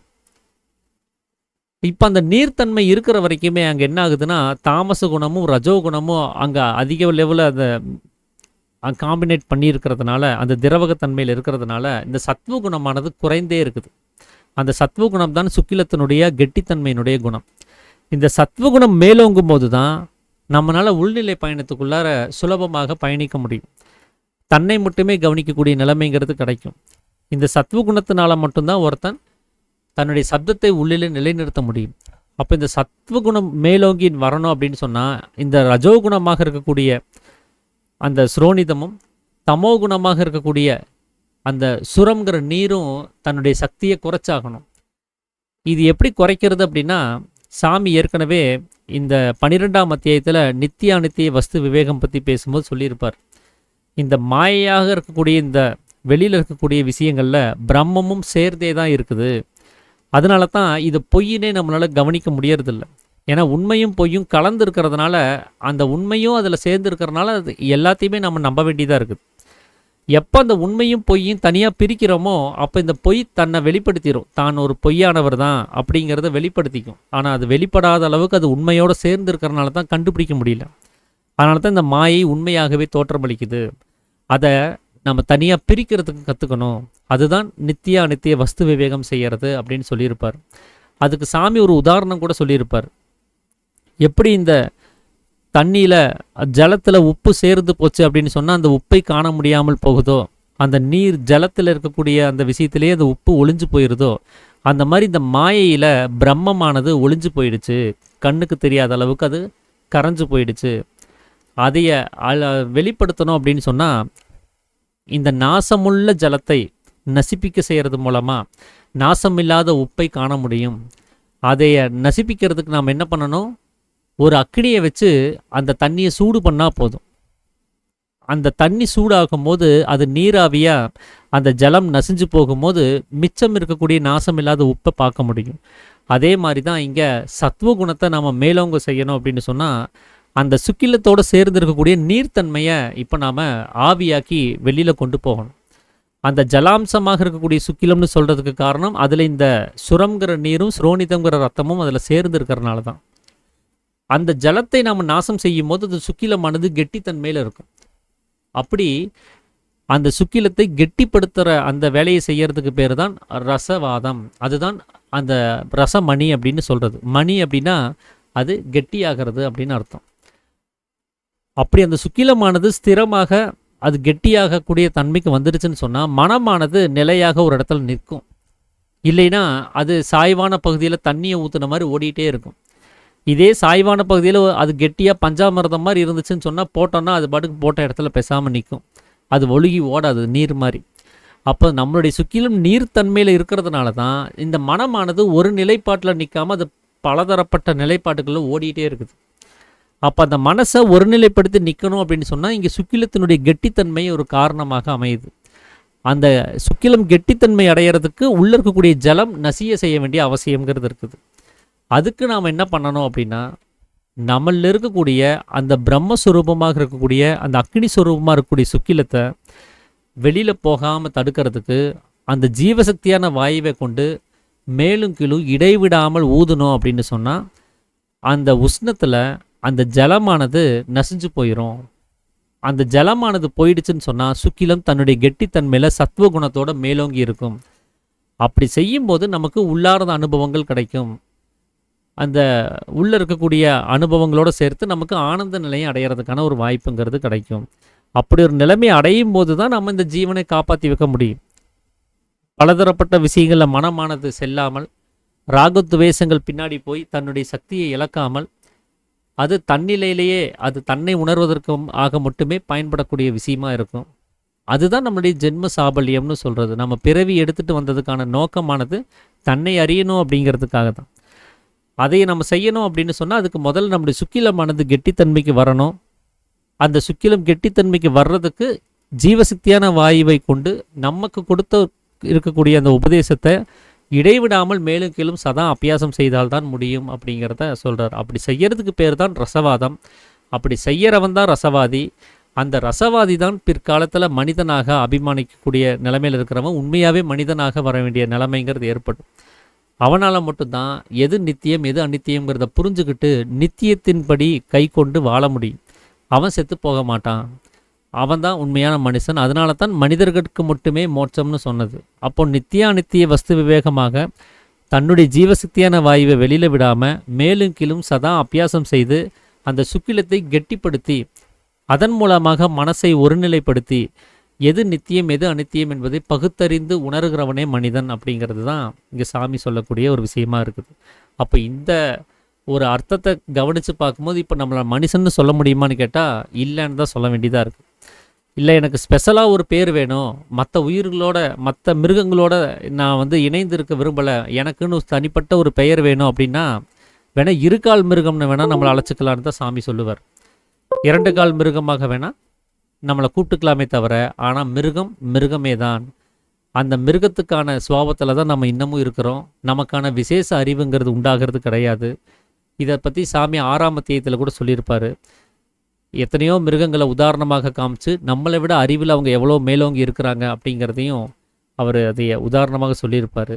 அவங்களுக்கு அந்த அறிவு உண்டாகிறதுக்கு காரணம் கூட அவங்களுக்கு அந்த ஏககதி நடந்துட்டு இருக்கிறதாகவும், நமக்கு பின்னகதி நடக்கிறதுனால தான் நமக்கு விசேஷ அறிவு இல்லாமல் ஆகிறதாகவும் சாமி வந்து அதை விளக்கம் கொடுத்துருப்பாரு. எப்போ நமக்கு அந்த விசேஷ அறிவு வருதோ அப்போ நமக்கு நித்தியம் எது அனித்தியம் எதுங்கிறது புரிஞ்சு போயிடும். நாம் அப்போ மோட்சத்துக்கு தயாராக இருப்போம் அப்படிங்கிறதையும் இதன் மூலமாக நம்மளால் தெரிஞ்சுக்க முடியும். ஸோ இதுதான் இந்த மனநேதி மனுஷியா ரசவாதம் அப்படிங்கிற டாப்பிக்கில் சாமி சொன்ன விஷயமா நான் புரிஞ்சுக்கிட்ட வகையில் உங்களோட பகிர்ந்துக்கணும் அப்படின்னு சொல்லி நினச்சது. ஸோ நாளைக்கு வந்து நம்ம விக்கிரக ஆராதனை அப்படிங்கிற அந்த பாகங்களை நம்ம தொடர்ந்து இதே புஸ்தகத்தில் கவனிப்போம். அதுபோக இப்போது நம்ம ஜெகதீசன் ஐயா வழங்கி வரக்கூடிய அந்த சித்தவேதத்துக்கான அந்த விளக்கங்களையும் நம்ம தொடர்ந்து கவனிப்போம். அனைவருக்கும் ஆத்து நமஸ்காரங்கய்யா. வேறு யாராவது ஏதாவது விஷயங்களை பகிர்ந்துக்கிறதா இருந்தால் பகிர்ந்துக்கலாங்க. ஆத்ம நமஸ்காரங்கய்யா. ரொம்ப நல்லா இருந்ததுங்கய்யா. திருஞானம் ஐயா ரொம்ப நன்றி. நல்லா இருந்ததுங்கய்யா. நன்றிங்க. ஆத்ம நமஸ்காரம் ஐயா. சேகர் ஐயா நமக்கு இந்த விசேஷ அறிவு எப்பதான் வரும்? அப்போ அதுக்கு தாங்க ஐயா ஏககதி நமக்குள்ளார வரும்போது இப்போ நமக்கு பின்னகதியாக அது உள்வெளி சுவாசமாக போயிட்டே இருக்குது. சரி, ஏககதியாக அது உள்முக சுவாசம் ஏற்படும் போது தான் அது வரும். அதுக்கு அந்த சமீரணங்கிற கதி நமக்குள்ளார நடக்கணும். சரி. அது நடக்கும்போது அது நமக்கு அந்த நித்தியம் எது அனித்தியம் எதுங்கிறத புரிஞ்சுக்கிற அந்த 6ஆம் அறிவுங்கிறது நமக்கு கிடைக்கப்பெறும். அதுதான் நம்மளுடைய விசேஷ அறிவுங்கிறது. இப்போ நமக்கு தெரிஞ்சு யாருக்காவது அந்த விசேஷ அறிவு வந்திருக்கா? அவங்க வந்தவங்க அப்படி வெளிப்படுத்திக்கிற மாதிரி எனக்கு தெரியலைங்க. ஆ, இப்போ ஆ. சாமி இருக்கிறாரு, அவர் விசேஷ அறிவு அடைஞ்சவர் தானே. சரி. ஆ. எத்தனையோ அவ ஞானிகள்லாம் விசேஷ அறிவு அடைஞ்சு தானே அவங்க புத்தி சக்தி அதிகமாக இருந்ததுனால அது சாமி வந்து 20வது அத்தியாயத்தில் சொல்லுவார். இந்த மதங்கள் பற்றின ம், விஷயங்களை சொல்லும்போது கிறிஸ்து ம், என்ற ஒரு மகான் ஒரு காலத்தில் பிறந்தார். அவருக்கு ம், ம், விசேஷ ம். புத்தி அதிகமாக இருந்ததுனால அவர் வந்து எது நித்தியம் எது அனித்தியம்ங்கிறத புரிஞ்சுக்கிட்டு அதன் மக்கள் அந்த வழியில் வரணுங்கிறதுக்காக பிரச்சாரம் செய்தார் அப்படின்னு சொல்லியிருப்பார். ஆமா. அந்த மகான்கள் எல்லாமே நியாயமான மார்க்கத்தை ஸ்தாபித்தார்கள் அப்படிங்கிறதையும் சொல்லியிருப்பார். அப்போ அவங்களுக்கெல்லாம் இந்த புத்தி சக்தி நம்மளை விட அதிகமாக இருந்ததுனால தான் அவங்க யோசிச்சு பார்த்தாங்க.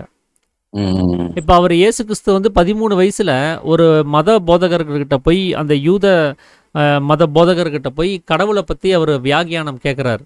ம், அதுக்கு பதில் சொல்ல முடியல. ஆனால் அவங்க அங்கே உட்காந்து பல ஆயிரக்கணக்கான மக்களுக்கு பிரச்சாரம் பண்ணிட்டு இருக்கிறாங்க. ஆனால் இயேசு கிறிஸ்துவுக்கு அவங்களால ஒரு பதில் சொல்லி புரிய வைக்க முடியல. அப்போ இயேசு கிறிஸ்துவுக்கு 13 வயசு தான். ம். அப்போ அவர் எந்த அளவுக்கான கேள்விகளை அங்கே அவர் எழுப்பியிருப்பாருங்கிறத கவனிக்கணும். ஆமா. அந்த அவங்க அப்பா அம்மா அவரை காணோன்னு சொல்லி கூட்டத்தில் தேடிட்டு வரும்போது, ஆமாம்மா ஒரு பையன் வந்து எங்கிட்ட கேட்டான், எங்களால் அவனோட கேள்விகளுக்கு பதில் சொல்ல முடியல, அப்புறமா ம், அவனை இங்கேருந்து கிளம்பி போயிட்டான்னு சொல்லுவார். பார்த்தா அவர் அந்த ஊரை விட்டே போயிருப்பார் அந்த கேள்விக்கான பதிலை தேடி. ம், ம், அதுக்கு ம். பதிலை கண்டுபிடிச்சிட்டு தான் இனி ஊருக்கு வரணும்னு முடிவு பண்ணியிருப்பார் போல இருக்கு. திரும்பி அவர் வரும்போது அவருக்கு வயசு 30. 13 ம், வயசுல போனவர் 30 வயசுல தான் திரும்பி வந்திருப்பார். ஸோ அந்த அளவுக்கு அவருக்கு அந்த ஒரு விஷயத்தை தெரிஞ்சுக்கணுங்கிற அந்த ஞானம் அவருக்கு அப்பவே இருந்திருக்குது. ம், அப்போ அந்த ம், புத்தி சக்தி நம்மளை விட அதிகமாக இருந்ததுனால தான் அவங்கனால அந்த எது நித்தியம் எது அநித்தியம்ங்கிறத புரிஞ்சுக்கிற அந்த தன்மை அவங்களுக்கு ஏற்பட்டது. ம், ம். இப்போ நான் இந்த மோப்பம் எல்லாம் புரியுது, அதெல்லாம் விசேஷ புத்தி தான் இல்லைங்களா? ஆமாம் ஆமாம் அப்படிதான் சாமி சொல்றாரு. அது விசேஷ புத்தி தான். அது அவங்களுக்கு ஏககதி ஓடுதுன்னே சொல்றாரே. அது நம்மளுக்கு வந்து ராத்திரி மட்டும் ஓடக்கூடிய நிலைமையில இருக்குது. ம், அவங்களுக்கு வந்து எல்லா நேரங்களிலுமே சாஸ்வதமாகவே இயல்பாகவே ஏககதி தான் அவங்களுக்கு ஓடுதுங்கிறாரு. ம், ம், ம், நமக்கு ம். தான் பின்னகதியில் ஓடுது. அதனால தான் நமக்கு விசேஷ புத்தி இல்லாமல் போகுது. அவங்களுக்கு ஏககதி ஓடுறதுனால தான் அமாவாசை இருட்டில் கூட அந்த சோர்னு மழை பெய்யக்கூடிய அந்த சமயத்தில் கூட ஒரு ஆற்றுக்கு அந்த பக்கம் கொண்டு போய் விட்டுட்டு வந்தா அந்த ம், விட்டுட்டு வந்த மனுஷன் வழி கேட்டு வந்திருப்பான். ஆனால் இவங்க வழியே கேட்காம திரும்பி அந்த வீட்டுக்கு வந்து நின்றுருப்பாங்க. ம், ம், ம். ஸோ இதை பற்றி நம்ம ராமச்சந்திரன் ஐயா கூட ஒரு விஷயத்த ஒரு நல்ல ஒரு நகைச்சுவையாக ஒரு விஷயத்த சொல்லியிருந்தார். ஒரு ம், நாயை கொண்டு போய் விட்டுட்டு வந்துட்டான்.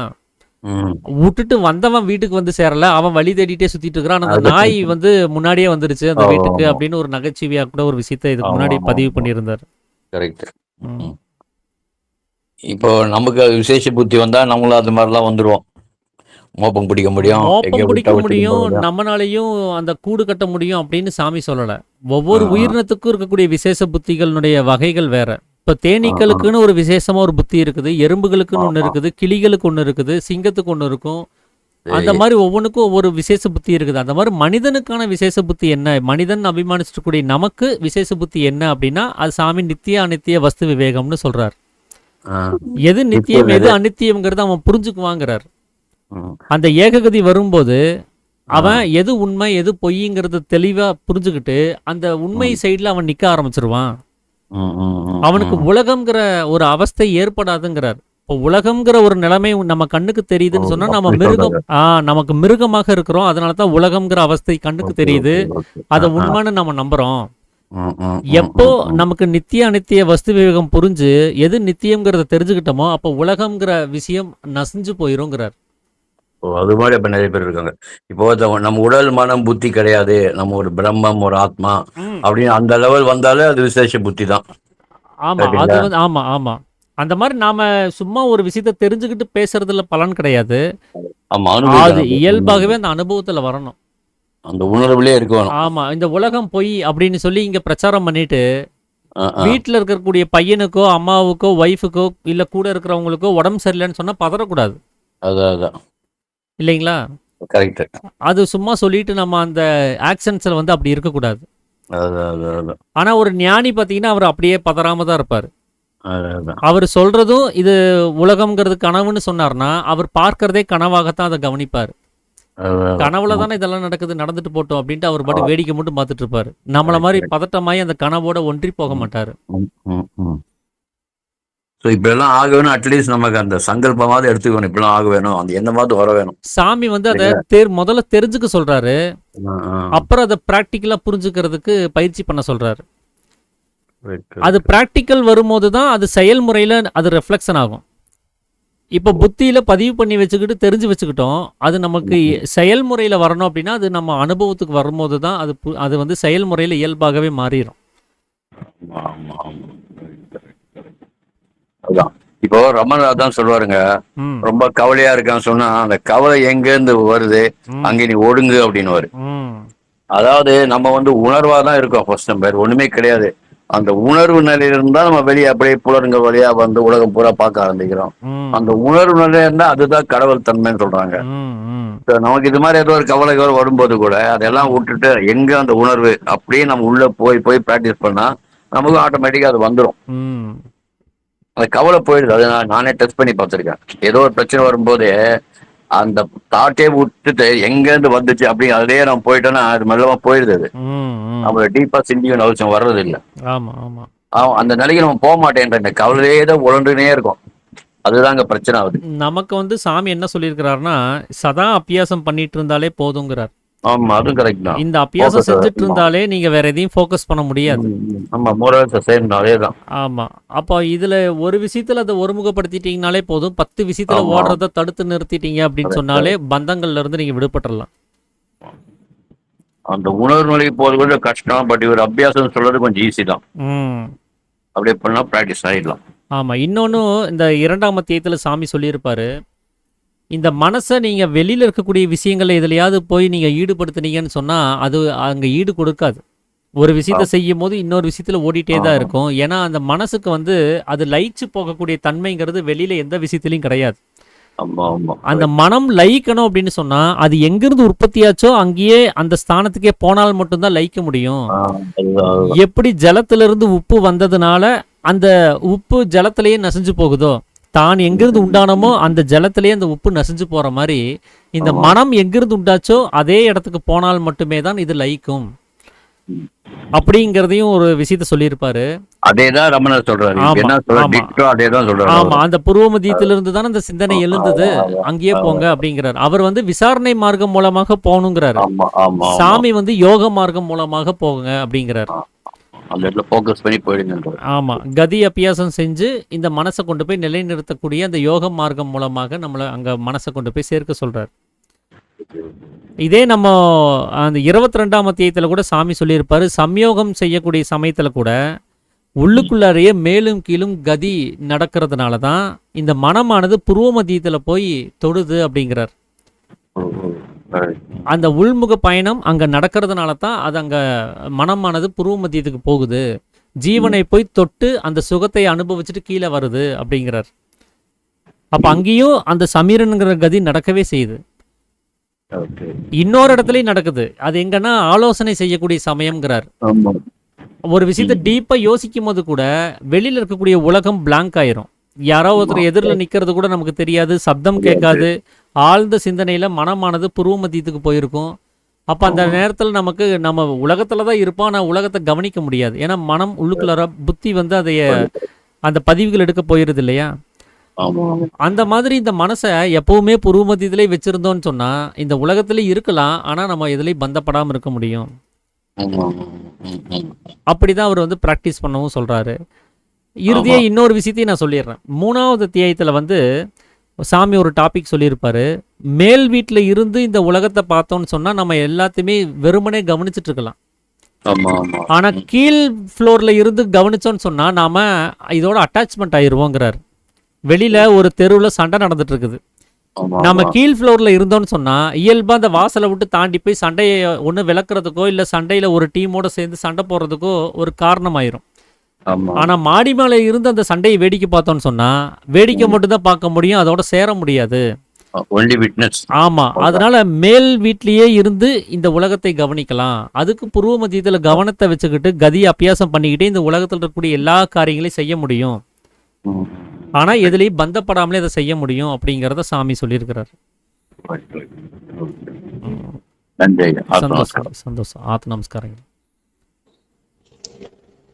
ஐயா. ஆத்து நமஸ்காரங்க. ஆத்து நமஸ்காரங்க சுப்பிரமணியம் ஐயா. ஆமாங்க ஐயா, ஆத்து நமஸ்காரங்க ஐயா. இப்போ சும்மா ஓரளவு தெரிஞ்சுக்கிறதுக்காக ஒரு நாலேஜுக்காக கேட்குறீங்க. இப்போ நம்ம ஐயா நம்ம சிவானந்த பரமஹம்சர் இல்லை நம்ம ரமண மகரிஷி இவங்கெல்லாம் ஒரு ஒரு குறிப்பிட்ட எத்தனை வயசுக்கு மேலே வந்து மௌனத்தை கடைபிடிச்சாங்க அப்படிங்கிறது கொஞ்சம் ஏதாவது தெளிவாக கொஞ்சம் ஒரு 2 வார்த்தையில் சொல்ல முடியுமாங்க? அவங்க மௌனத்தை கடைபிடிச்ச மாதிரி தெரிலைங்க. ஏன்னா அவங்க தான் அடைஞ்ச விஷயங்களை பிரச்சாரம் மூலமாக உலகத்துக்கு தெரியப்படுத்திக்கிட்டே தான் இருந்தாங்க. நாம நினைக்கக்கூடிய இந்த வெளி மௌனத்தை அவங்க கடைபிடிக்கிறது இல்லை. ஆனா அவங்க மனசை வந்து ஒருநிலைப்படுத்துறதுக்கு அவங்களுக்கு தெரிஞ்சிருக்குது. இப்போ நமக்கு வந்து இப்போ மனசு ஒருநிலைப்படுத்தணும்னா நாம என்ன பண்ணணும்னா ஒரு சத்தம் இல்லாத ஒரு இடத்த தேடணும். கதவு ஜன்னல்லாம் சாத்தணும். கீழே ஒரு ஃப்ளோர் மேட்டை போட்டுட்டு உட்காந்து ஒரு 3/4 மணி நேரமோ இல்லை 1 மணி நேரமோ 1.5 மணி நேரமோ கதி அபியாசம் பண்ணணும். அதுக்கப்புறம் தான் மனசு உள்ளுக்குள்ளார போய் ஒடுக்கமாகிறது ஒரு 5 நிமிஷமோ 10 நிமிஷமோ உணர முடியும். அவ்வளோதான் இப்போ நம்ம ஸ்டேஜா இருக்குது. சரிங்க. ஆனா அவங்களுக்கு அப்படி இல்லை. அவங்க உள்ளுக்குள்ளாரே இருந்து பழகினவங்க. அவங்க தன்னுடைய மனசை கஷ்டப்பட்டு வெளியில இழுத்துட்டு வந்து இங்க ஏதாவது ஒரு வேலைகளை செஞ்சுட்டு இருப்பாங்க. அந்த மனசை விட்டுட்டாங்கன்னு சொன்னா அது இயல்பாகவே உள்ளுக்குள்ளார ஓடிடும். நமக்கு எப்படி மனசு இயல்பாகவே வெளியில ஓடி வருதோ அது மாதிரி அவங்களுக்கு உள்ளுக்குள்ளார ஓடிடும். ஏன் அப்படின்னா அவங்க அந்த ஆனந்தத்தை சுவைத்து அந்த மனசுக்கு பழக்கப்படுத்தி வச்சிருக்கிறாங்க. வெளியில இருக்கக்கூடிய விஷயங்கள்ல கிடைக்கக்கூடிய சின்ன சின்ன ஆனந்தத்துக்கு நம்ம மனசு எப்படி கட்டுப்பட்டு இருக்குதோ, எப்படி அடிமைப்பட்டு இருக்குதோ, அது அந்த பேரானந்தத்துக்கு அடிமைப்பட்ட மனசு. அது அவ்வளோ லேஸ்ல வந்து அந்த ஆனந்தத்தை அதை விட்டு கொடுக்குமா நினைச்சு பாருங்க. உள்ளுக்குள்ளார போய் அந்த பேரானந்தத்தை அனுபவிக்க வச்சுட்டீங்கன்னா அந்த மனசு அங்கிருந்து வெளியில வருமா? அது அப்படி வராத மனசை தான் நம்ம மேல இறக்கப்பட்டு நமக்காக வேண்டி அவங்களுடைய ஆனந்தத்தை இழந்து அவங்க அங்கிருந்து கீழ்முகமாக இறங்கி வந்து நமக்கு உபதேசத்தை கொடுத்துட்டு இருக்கிறாங்க. வெளி உலகத்துக்களை தான் எந்த வழியில இந்த விஷயத்தை அடைஞ்சோங்கிறத அவங்க நம்ம மேல ஒரு கருணையா ஒரு தயவா அந்த வேலையை செஞ்சாங்க. அதை செஞ்சுட்டு விட்டுட்டாங்கன்னு சொன்னா மறுபடியும் அது உள்ளுக்குள்ளார ஓடி போயிடும். அவங்க கண்ட்ரோல் அது இல்லை. அவங்க அப்புறம் மறுபடியும் நாம எப்படி இப்போ வெளியில் இருக்கக்கூடிய மனசை உள்ள கொண்டு போக கஷ்டப்படுறோமோ அந்த மாதிரி அவங்க உள்ள இருக்கக்கூடிய மனசை கஷ்டப்பட்டு வெளியில் இழுத்துட்டு வரணும். இவங்களுக்கு இதை சொல்லி கொடுத்துடலாம், அப்புறமா ஆனந்தத்தை அனுபவிச்சுக்கலாம், நீ வா அப்படின்னு சொல்லி இழுத்துட்டு வர வேண்டியதா இருக்கும். அதனால தான் அவங்களெல்லாம் நம்ம என்ன சொல்றோம், அவதார புருஷர்கள் அப்படின்னு சொல்றோம். அவதாரம் அப்படின்னு சொன்னா இந்த சமஸ்கிருதத்துல அவ அப்படின்னா அது, அதாவது பிரம்மம் அப்படின்னு அர்த்தம். ஓஹோ. தாரம் அப்படின்னா ஒழுகிறது, கீழ்நிலை அடைகிறதுன்னு அர்த்தம். அந்த பிரம்ம நிலையில இருக்கக்கூடிய ஒருத்தர், இறைவனுக்கு அந்த இணையாக இருக்கக்கூடிய நிலையில இருக்கக்கூடிய ஒருத்தர், எனக்கு இந்த சித்த வேதத்தை புரிய வைக்கணுங்கிறதுக்காக, இந்த சத்தியத்தை சொல்லணுங்கிறதுக்காக எனக்காக வேண்டி அவர் என்ன மாதிரியே இறங்கி வந்திருக்கிறார். என்னுடைய நிலைமைக்கு கீழ்முகமாக அவர் இறங்கி வந்திருக்கிறார். அதனால அந்த அவங்கிற அந்த உயர்ந்த ஸ்தானத்திலிருந்து தாரமாக கீழ்நிலை அடைஞ்சு வந்ததுனால அவங்கள அவதாரம் அப்படின்னு நம்ம சொல்றோம். இறைத்தன்மையிலிருந்து மனிதன் அபிமானிச்சூடி நம்ம தன்மைக்கு இறங்கி வந்து அந்த வேலையை செய்யறாங்க. அந்த வேலை முடிஞ்சிருச்சுன்னா ஆட்டோமேட்டிக்கா அவங்க அந்த நிலைக்கு உயர்ந்து போயிடுவாங்க. மனசு உள்ளுக்குள்ளார போயிடும் ஆனந்தத்தை அனுபவிக்கிறதுக்கு. அதனால அவங்க முகம் பார்த்தீங்கன்னா எப்பவுமே பிரகாசமா இருக்கும், எப்பவுமே ஆனந்தமயமாகவே இருக்கும். அவங்க எப்பவுமே அந்த கவலைகள்லையும் அந்த சந்தோஷத்துலையும் எந்த ஒரு விஷயத்திலையும் அவங்க கலந்துக்கிறது இல்லை.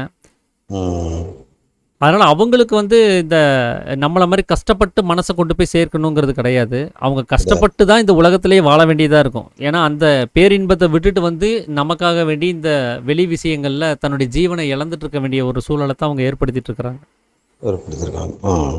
சரி சரி. அப்போ வந்து இப்படி கூட எடுத்துக்கலாமாங்க, அவங்களாம் ஒரு காலகட்டத்தில் ஏதோ ஒரு மலை குகையில் போயிட்டு கொஞ்சம் மௌனத்தை கடைபிடிச்சி வந்துட்டு அப்புறம் வெளியில் வந்து நம்ம மேலே உள்ள இந்த ஜீவத்தின் மேலே இறக்கப்பட்டு ஒரு தயவு, அது ஒரு ஜீவகாரண்யமாக சில விஷயங்களை சொல்லணும்.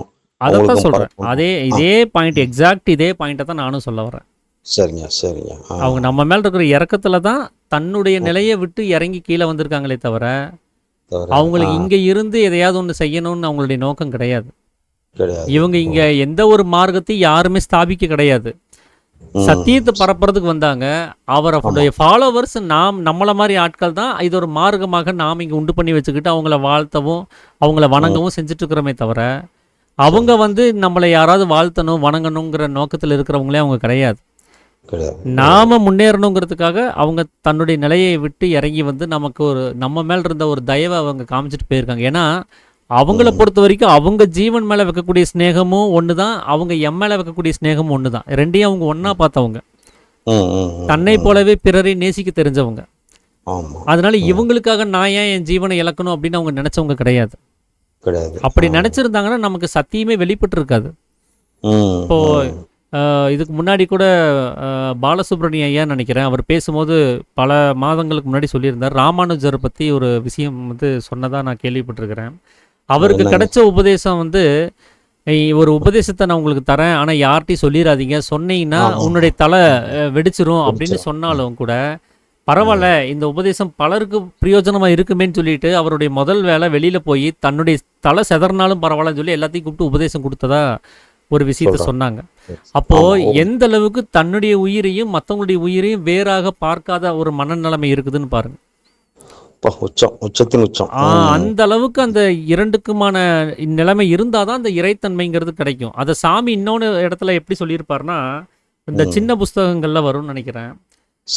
எவன் ஒருவன் தானும் தன்னால் உண்டாக்கப்பட்ட யாவும் இந்த உலகத்தில் இருக்கக்கூடிய எல்லா விஷயங்களும் தன்னுடைய பிரதிபலிப்பு தான் என்கிற தீரத நம்பிக்கையில் இருக்கிறானோ அவனே சிரேஷ்டன், அவனே உத்தமன், அவனே ஈஸ்வரத்துவம் உடையவன்கிறார். அப்போ இந்த பிரதிபலிப்பும் நானும் வேற வேற இல்லைங்கிற அந்த உறுதிப்பாடு அவனுக்கு எப்போ ஏற்படுதோ அப்போ அவன் இறைத்தன்மைக்கு வந்துருவாங்கிறார். அப்போ வந்து அங்க வந்து ஒரு ஆர்குமெண்ட்டுக்கோ ஒரு பேச்சுக்கோ எதுக்குமே இடம் இல்லை. ஆமா, எதுக்குமே இடம் இல்லாம போயிடும். அப்போ நீங்க யாருங்கிறது எனக்கு இப்ப தெரியாது. நீங்க எனக்கு எந்த அளவுக்கு வெளிப்படுத்துறீங்களோ அதைத்தான் நான் புரிஞ்சுக்கிட்டு இருக்கிறேன். ஆனா உண்மையாவே நீங்க யாருன்னு தெரிஞ்சுக்கணும்னா முதல்ல நான் யாருன்னு தெரிஞ்சுக்கணும். நான் யாருன்னு தெரிஞ்சுட்டேன்னா நீங்க யாருன்னு எனக்கு தெரிஞ்சு போயிடும். ஏன் தெரியுங்களா? நீங்க என்னுடைய பிரதிபலிப்பு தானே. ஆமா, நான் தெரிஞ்சுக்கிட்டேன்னா உங்களை பத்தின முழு டீட்டெயில் எனக்கு வந்துடும். ஏன்னா என்னுடைய பிரதிபலிப்பு தானே நீங்க. வந்துடும். அப்போ நீங்க யாரும் தெரிஞ்சுக்கிட்டா அப்புறம் உங்களோட பழகிறது செய்யறதெல்லாம் எனக்கு ரொம்ப சுலபம் தானே. கண்டிப்பா கண்டிப்பா. இப்போ நீங்க வெளிப்படுத்தின வகையில மட்டும் நான் உங்களோட பழகிட்டு இருக்கிறேன். அப்ப என்னை பத்தியும் எனக்கு தெரியாது, உங்களை பத்தியும் எனக்கு தெரியாது. ஆனா ஒரு பழக்கம் ரெண்டு பேத்துக்குள்ள போயிட்டு இருக்குது. அப்ப இது எந்த இடத்துல வேணாலும் கிளாஸ் ஆகி முறியறதுக்கு வாய்ப்பு இருக்குது. மிஸ் அண்டர்ஸ்டாண்டிங்ல இல்லைங்களா? ஒரு அகங்காரம் எதுலயா ஒண்ணுல அது முறியறதுக்கு வாய்ப்பு இருக்கு. இது சரியா இந்த சரியான அந்த ஆழமான அன்புல இருக்கணும் அப்படின்னு சொன்னா நான் என்னையும் தெரிஞ்சு வச்சிருக்கணும். என்ன தெரிஞ்சுக்கிட்டது மூலமா என்னுடைய பிரதிபலிப்பா இருக்கக்கூடிய உங்களையும் நான் தெரிஞ்சு வைக்கிறதுக்கு ஒரு வாய்ப்பு கிடைக்குது. நான் உங்களை மட்டுமே கவனிச்சு, உங்களை மட்டுமே பார்த்து, உங்களை மட்டுமே தெரிஞ்சுக்க முடியாது. முடியாது. அதே மாதிரிதான் நீங்களும் என்ன அப்படி தெரிஞ்சுக்க முடியாது. அப்போ நாம ஒரு ஞானியை புரிஞ்சுக்கிறதுங்கிறது வெளித்தோற்றத்துல அவருடைய நடவடிக்கையை மட்டும் பார்த்து புரிஞ்சுக்க முடியாது. சிவானந்தபுரம் சார் யாரு, அவர் தன்னை ஒரு ஜெகஜோதின்னு வெளிப்படுத்திக்கிட்டாருன்னா அவரை உடனே அவர் தன்னை வெளிப்படுத்திக்கிட்ட விஷயத்தை மட்டுமே வச்சு அவர் இவருதான்னு சொல்லிட முடியாது. அவர் யாருன்னு தெரிஞ்சுக்கணும்னா முதல்ல நான் யாருன்னு தெரிஞ்சுக்கணும். அப்பதான் என்னுடைய பிரதிபலிப்பா இருக்கக்கூடிய சிவானந்தபுரம் சார் யாருன்னு எனக்கு தெரியும். இல்லைங்களா? ஸோ அப்படிதான் அந்த ஞானிகள் நீங்க கேட்டபடி தங்களை தனிமைப்படுத்தி குகைகள்லையும் மற்ற விஷயங்கள்லையும் அவங்கவுங்க யாருன்னு முதல்ல தெரிஞ்சுக்கிட்டாங்க. அதை தெரிஞ்சுக்கிட்டது மூலமா இந்த பிரதிபலிப்பு என்னன்னு தெரிஞ்சு போச்சு அவங்களுக்கு. அதனால இந்த பிரதிபலிப்பு மேல எதையுமே எதிர்பார்க்காத ஒரு தயவும் கருணையும் அவங்களுக்கு வந்துருது. அதனால நமக்காக வேண்டி அவங்க அவதாரமாக இறங்கி வர்றதுக்கான ஒரு நிலைமைங்கிறது கிடைக்குது. சரிங்க, சரிங்க, சரி. ரொம்ப சந்தோஷங்க. சந்தோஷம். ஆத்த நமஸ்காரங்க. இன்னொரு கேள்வி கூட இருக்குங்க. யாரும் கேட்குறாங்களான்னு கேளுங்க. இல்லைங்க, கேளுங்க. இல்லைங்க. ஐயா நன்றிங்க ஐயா. இப்போ வந்துங்க, இப்போ நம்ம ஒரு வித்தியார்த்திங்கிற இதில் வந்து நம்ம மாதமுக்கு போகிறோம், நன்கொடை எழுதுகிறோம், அப்புறம் வர்றோம். வெளியில் நம்மளால் போகிற வழியில் நமக்கு கண்ணுக்கு எதிர்பட்ட வகையில் வந்து சில உதவிகளை செய்கிறோம். ஏதோ அதை வாங்கி கொடுக்குறோம், உணவுகள் உண்ணட்டும் சேட்டணும், அந்த லெவலில் நம்ம போயிட்டு நம்ம உபஜீவனுக்கான வழிகள் அதையும் நம்ம பண்ணிக்கிட்டு நம்ம வித்தைகளையும் பண்ணிகிட்டு இருக்கோம். ரைட்டு. இப்போ இதில் வந்து அவர் வந்து ஒரு தீவிர வள்ளலார் எம்பெருமான் அற்பெருஞ்சோதி தனிப்பெருங்கருணை வல்லாருடைய பக்தர். அவர் வந்து என்ன சொல்கிறாருன்னா, நீங்கள் வள்ளலார் வந்து இது மாதிரி தீவிர அந்த இதெல்லாம் வந்து இந்த ஜபம் தவத்துக்கு வந்து முக்கியத்துவம் கொடுக்கல, அவர் வந்து ஜீவகாரண்யத்துக்கு தான் உயிர் கொடுத்துருக்காரு அப்படின்னு சொல்லிட்டு நம்ம மேலே ஒரு இம்போஸ் பண்ணுறார். மீன்ஸ் ஒரு அன்பான ஒரு பழகின விதத்தில் ஒரு அழுத்தம் கொடுக்குறாரு. என்ன கொடுக்குறேன்னா, நீங்கள் ஏதாவது ஒரு பட்டணம் போட்டு கொண்டு ரயில்வே ஸ்டேஷனில் அங்கே ஒரு பஸ் ஸ்டாண்டு வழியில் இல்லை ஏதோ ஒரு இடங்களில் போயிட்டு தேடி கொண்டு அவங்களுக்கு கொடுங்க அப்படிங்கிறாரு. ரைட், அவர் சொல்கிறல ஒன்றும் தப்பாக நான் ஏற்றுக்கல, அவர் சொல்கிறது கரெக்டு தான். பட் இருக்கிற அந்த டைம், அந்த கால அளவு, நம்மளையும் பார்க்கணும், நம்ம இதையும் பார்க்கணுங்கும் பொழுது அது வந்து ஒரு சில நேரங்களில் முடியுது, பல நேரங்களில் முடியறதே இல்லை. 95% 90% முடியாமல் போயிடுது. அப்போ என்ன சொல்கிறேன், நீங்கள் இதை செஞ்சால் தான் வந்து உங்களுக்கு வந்து அந்த உண்மையான ஒரு இது வந்து கிடைக்கும், பல அபரிதமான மாற்றங்கள் வரும், அது மோட்சம் கிடைக்கும், உயிர் இறக்க கருணை அப்படின்னு சொல்லி சொல்கிறாங்க. இதை வந்து எப்படிங்க அதை வந்து நான் வந்து அதை உள்வாங்கிக்கிறது, இது எப்படி கொஞ்சம் ஏதாவது கொஞ்சம் சொல்ல தெரிஞ்சா சொல்லுங்க. அதாவது மற்றவங்க மேலே நமக்கு ஒரு இரக்கம் ஏற்படணும் அப்படின்னு சொன்னால் முதல்ல அன்புனா என்னன்னு நமக்கு புரிஞ்சிருக்கணும். உண்மையான அன்பு ஸ்நேகம்னா என்னன்னு நமக்கு தெரிஞ்சிருந்தாதான் அதை மற்றவங்க மேலே நம்ம காமிக்க முடியும், இல்லைங்களா? அப்படி நாம உண்மையாவே அந்த ஸ்நேகம், உண்மையான ஸ்நேகம், உண்மையான அன்பை நம்மளை சுற்றி இருக்கவங்கள்ட்ட நம்ம அனுபவிச்சிருக்கிறோமா? அது சொல்ல முடியாதுங்க, கேரண்டி. அப்போ அதுவே டவுட்டாக தான் இருக்குது. அப்போ நம்ம அனுபவத்துக்கே வராத அன்பையும் ஸ்நேகத்தையும் நாம எப்படி இன்னொருத்தருக்கு முழுமையாக தர முடியும்?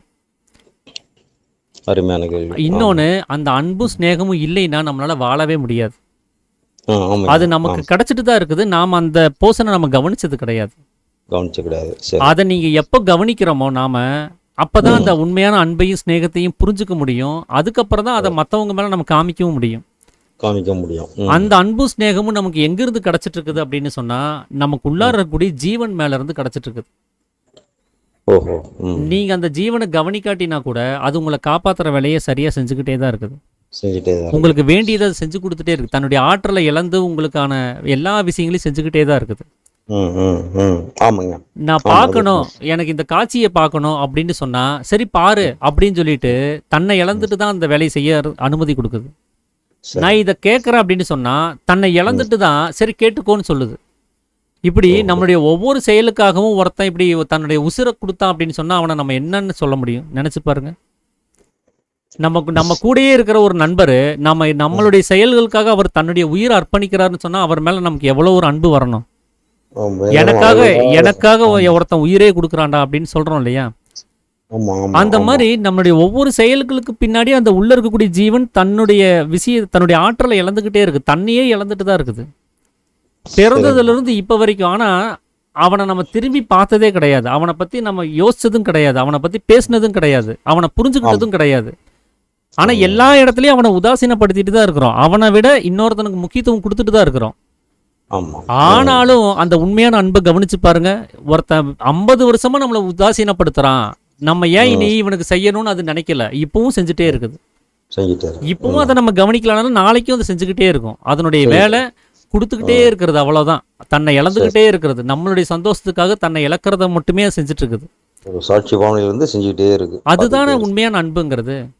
சரி எதையுமே எதிர்பார்க்காம மற்றவங்க நல்லா இருக்கணும்னு நினைக்கிறதுக்கு பேர் தான் அன்பு. அன்பு ஆமா நான் இதை ஆமா செய்யறேன், அதுக்கு பதிலாக நீ எனக்கு அதை செய்யின்னு சொல்றதுக்கு பேர் அன்பு கிடையாது இல்லையா? கிடையாது கிடையாது அப்போ என்ன தந்தாலும் தரலைனாலும் தன்னை இழந்துகிட்டே இருக்குது இல்லையா? ஆமா அப்போ அந்த உண்மையான ஸ்நேகத்தை நம்ம புரிஞ்சுக்கலன்னு சொன்னா நாம எப்படி இன்னொருத்தர் மேல உண்மையான ஸ்நேகத்தை காமிக்க முடியும்?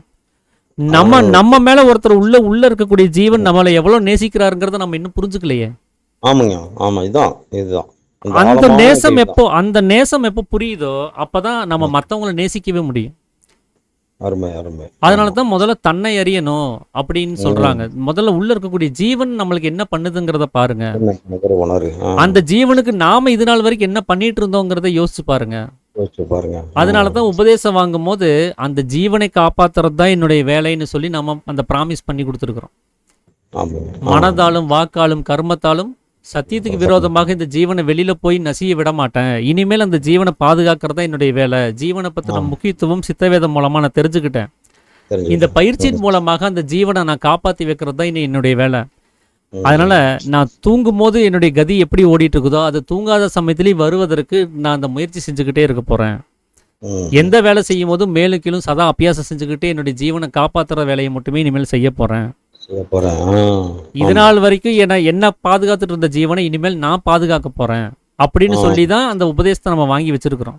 வாங்கி வச்சிருக்கோம் ஆமா அப்ப அந்த உண்மையான ஜீவனுடைய ஸ்நேகம் நமக்கு புரிஞ்சிருச்சுன்னு சொன்னா இந்த ஜீவனை இழந்து இன்னொரு விஷயத்துக்கு நம்ம முக்கியத்துவம் கொடுப்போமா? நம்ம கொடுக்க மாட்டேங்க இதை இழந்து இன்னொரு விஷயம் செய்யறதுக்கு இந்த உலகத்துல வேற யாருக்கு அந்த யோகிதை இருக்கு? அதுக்கு அது உதாசீனப்படுத்திட்டு இன்னொன்னு நான் செலக்ட் பண்றேன்னு சொன்னா இந்த உலகத்துல வேற ஒண்ணுக்கு என்ன ஒரு செயலுக்கு அந்த யோகிதை இருக்குது சொல்லுங்க? இல்ல இல்ல அப்போ நாம என்ன பண்ணிட்டு இருந்திருக்கிறோம்?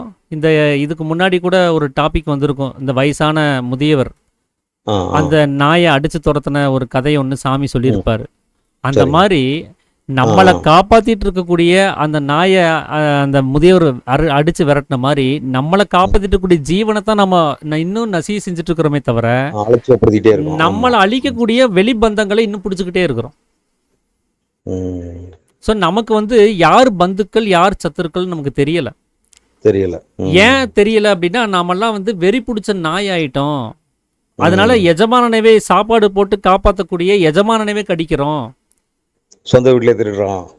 அந்த மாதிரி சாமி சொல்றதுக்கு காரணம் என்னன்னா நமக்கு அந்த ஜீவனுடைய முக்கியத்துவம் இன்னும் உணராம அதை இழந்துகிட்டே இருக்கிறோம், அதை நசி செய்யறதுக்கு அனுமதி கொடுத்துக்கிட்டே இருக்கிறோம் அப்படிங்கிறாரு. ஸோ இது நமக்கு அனுபவ ரீதியா எப்போ புரிய வருதோ அது செயல்முறையில அது சரியாயிரும். இப்ப நான் இதெல்லாம் பேசுறது கூட அனுபவ ரீதியில கிடையாது, நான் படிச்சு தெரிஞ்சு வச்சிருக்கிறத பேசுறேன். அதனால என்னுடைய செயல்முறையில அந்த வித்தியாசம் இருக்குது. நானும் வெளியில இருக்கக்கூடிய விஷயங்களை பிடிச்சிட்டு தான் இருக்கிறேன், ஏன்னா இன்னும் அனுபவம் வராததுனால செயல்முறை மாறாம இருக்குது. தெரிஞ்சு மட்டும் வச்சிருக்கிறோம், இன்னும் புரிஞ்சுக்கல. எப்போ அது அனுபவத்துக்கு வருதோ அப்ப செயல்முறையில அந்த மாற்றம் வர ஆரம்பிச்சிடும்.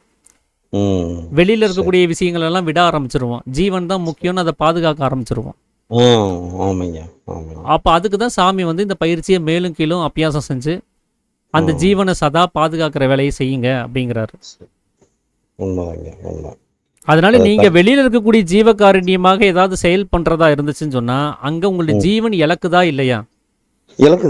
அப்போ அந்த ஜீவனை விட அந்த செயலுக்கு நம்ம முக்கியத்துவம் கொடுக்கறோம் அப்படின்னு சொன்னா அந்த செயல் அவ்வளவு பெரிய ஒர்த்தா? அது ஜீவனுடைய ஜீவன் நம்ம மேல வச்சிருக்கக்கூடிய பாசத்தை விட அந்த செயல் அவ்வளவு பெரிய ஒர்த்தா அப்படிங்கறத நம்ம கேட்டுக்கணும்.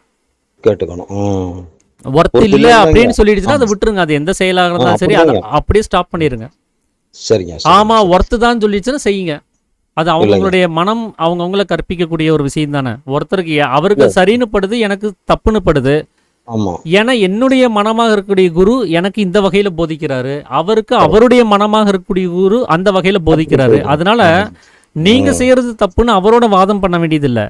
எனக்கு இல்ல, அது தப்பா பட்டியது, நாம் செய்யல அப்படின்னு சொல்லி நாம ஒதுங்கிக்கிறது நல்லது.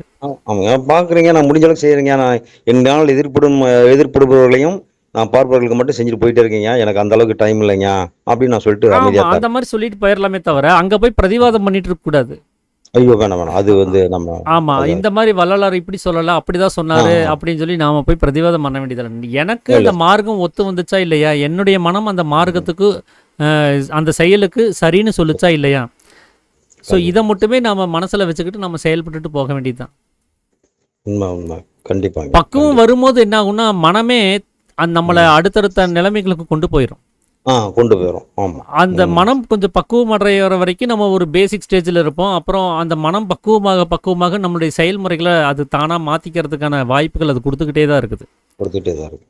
ஆமாம், சரிங்க சரிங்க சரிங்க ரைட்டுங்க. ரொம்ப சந்தோஷம். சந்தோஷம். ஆத்ம ஆத்ம நமஸ்காரங்க. நமஸ்காரிங்க. நல்லா இருந்ததுங்க. இந்த நீங்க சொன்ன டாபிக் ரொம்ப தோலுங்க. நல்லா இருந்ததுங்க. சந்தோஷங்க. ஐயா உங்களோட கேள்வி ஐயா, சொல்லுங்கய்யா சேகரையா. இப்போ ஜீவ எப்படி விரைய பண்ணணும் நல்லாவே தெரியுது நமக்கு. ம், இப்ப நம்ம அதே சிந்திச்சிருந்தா வச்சுங்க, நமக்கு ஒரு கில்ட்டி ஆயிடுது. ஆமாம். ரொம்ப பேசினாலும் ஜீவ விரயமா நமக்கு தெரியுது, ம், பேசாமலும் இருக்க முடியல. ம், அது நமக்கு ஒரு மாதிரி குத்தியே இருக்குதுங்க. என்னடா விரயம் பண்றோம் ம். அப்படின்னு ஒரு கில்ட்டி கான்சியஸ்லயே இருக்க வேண்டியதா இருக்குது. அதுக்கு தான் சாமி சதா பிராணாயாமம் பண்ண சொல்றாரு. சதா பிராணாயாமம் பண்ணால் நமக்கு இந்த பிராணாயாமம் மூலமாக ஜீவன் வெளியில் போகிறத தடுக்கிறோமேங்கிற ஒரு சாட்டிஸ்ஃபேக்ஷன் வருது இல்லையா, அதுக்கான முயற்சி செய்கிறோம் அப்படிங்கிறதாவது வருது இல்லையா. பிராணாயாமம் பண்ணும்போது ஜீவனுடைய அந்த புருவ மத்தியத்தில் கவனத்தை வச்சுக்கிட்டு தானே பிராணாயாமம் செய்ய சொல்கிறாரு. ஸோ இதையாவது இது நாள் வரைக்கும் அதை பற்றி கவலைப்படாமல் இருந்தவங்க, சிந்திக்காமல் இருந்தவங்க, இப்போ இதை நினைக்கிறதுக்கான ஒரு அடுத்த படிநிலைக்கு வந்திருக்கிறோன்னு சொல்லி நினைச்சாவது நாம வந்து நம்மளை சமாதானப்படுத்திக்கலாம் தானே. அதான் இப்ப ஜீவன் விரயமாவது அந்த ஒரு கான்சியஸ்னஸ் வந்தாலே போறோம். ஆமா ஆமா ஆமா, அது வந்தாலே போறோம். சாமி 3ஆம் அத்தியாயத்தில் என்ன கேட்கிறாரு, உம்முடைய ஜீவனை நீ நேசிக்கிறீரா? ஆமா நேசிக்கிறேன் அப்படின்னா அதை வெளியே விடுவீரான்னு அடுத்த வார்த்தை கேட்கிறாரு. ஆமா வெளியில விடுவேன்னு சொன்னா அது எப்படி நேசமாகும்? நீ வெளியில விட்டினா உன் ஜீவன் செத்து தானே போகுது. ஜீவனை சாகடிக்கிறதுக்கு நீ அதை அனுமதிக்கிற, செத்து போறதுக்கு அனுமதிக்கிறன்னா அது எப்படி நேசமாகும்னு கேட்கிறாரு. அப்ப நம்முடைய ஜீவனை வெளியில விடாமல் இருக்கிறது தான் நம்ம ஜீவன் மேல வைக்கக்கூடிய நேசம். அப்ப நம்ம ஜீவனை நேசிச்சாதான் அந்த ஜீவனை காப்பாற்ற முடியும். அப்ப அதுக்கு தான் சாமி புருவ மத்தியத்தில் கவனத்தை வச்சுக்கிட்டு சதா அபியாசம் செய்யுங்கன்னு சொல்லி சொல்றாரு. அப்போ அதை நம்ம செஞ்சிருந்தோம்னா நமக்கு அந்த கில்ட்டினஸ் வராது. ஜீவனை உள்நிலைப்படுத்துறதுக்கு நம்ம முயற்சி பண்ணிட்டு இருக்கிறோம் அப்படிங்கிற அந்த திருப்தி தான் நமக்கு ஏற்படும். முடிஞ்ச நம்ம பேச்சை குறைச்சிக்கணும். ஆமா ஆமா, அது நீங்க சாப்பிடும் போதும் பேசும்போதும் தவிர மற்ற நேரமெல்லாம் கதி அபியாசம் செஞ்சுக்கிட்டே தான் இருக்கணும். அதுக்கு தான் நம்மளுடைய வேலை. இல்லை எனக்கு பேசும்போது கூட எனக்கு அது கதி அபியாசம் பண்ண முடியல, பேச்சை நிறுத்திட்டா நல்லதுன்னு சொன்னால் நீங்கள் பேசாமல் அந்த பேச்சை நிறுத்திட்டு நீங்கள் பண்ணுறதுல கூட தப்பு கிடையாது. சப்தத்தை வெளியில் போகக்கூடிய சப்தத்தை கூட உள்நிலையில் அடக்கி வச்சுக்கிட்டு மேலும் கீழும் கதி அபியாசம் பண்ணிகிட்டே இருக்கலாம். நம்ம மகேந்திரன் ஐயா மாதிரி இப்போ நம்ம குரூப்பில் இப்போ இருக்கிறார் மகேந்திரன் சுப்பிரமணிய ஐயா, அவர் இதே மாதிரி தான் பேசிகிட்டு இருந்த ஒருத்தர் தான். சச்சங்கத்தில் இருக்கக்கூடிய விஷயங்களெல்லாம் கேட்டதுக்கப்புறம் உண்மை என்னன்னு சொல்லி புரிஞ்சதுக்கப்புறம் சித்தவேதத்தினுடைய அந்த கருத்து என்னன்னு தெரிஞ்சுக்கிட்டதுக்கப்புறம் அவர் பண்ணின முதல் வேலை அந்த வெளியில் போகக்கூடிய அந்த பேச்சை நிறுத்திட்டு அவர் தொடர் கதி அபியாசத்தை அதிகப்படுத்தலான்னு சொல்லி முயற்சி பண்ணார். ஸோ அந்த மாதிரி அவரை மாதிரி நாமளும் அந்த முயற்சியை செஞ்சோம் அப்படின்னு சொன்னால் நமக்கும் அந்த கதி அபியாசம் பண்ணுறதுக்கு அதிகமான நேரம் கிடைக்கும். அவர் ஆர்ஜி சேகரையா வெளியில் எக்ஸிட் ஆகிட்டார், நெட்வொர்க் ப்ராப்ளம்னு நினைக்கிறேன்.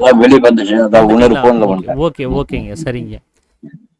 அதான் நம்ம குரூப்பில் அதான் மகேந்திரன் ஐயா அவருடைய அனுமதி இல்லாமல் நான் அவரை பற்றி நான் பேசிட்டேன். இருந்தாலும் அவர் அதை தப்பாக எடுத்துக்க மாட்டாருங்கிற நம்பிக்கையில் தான் பேசிட்டேன்.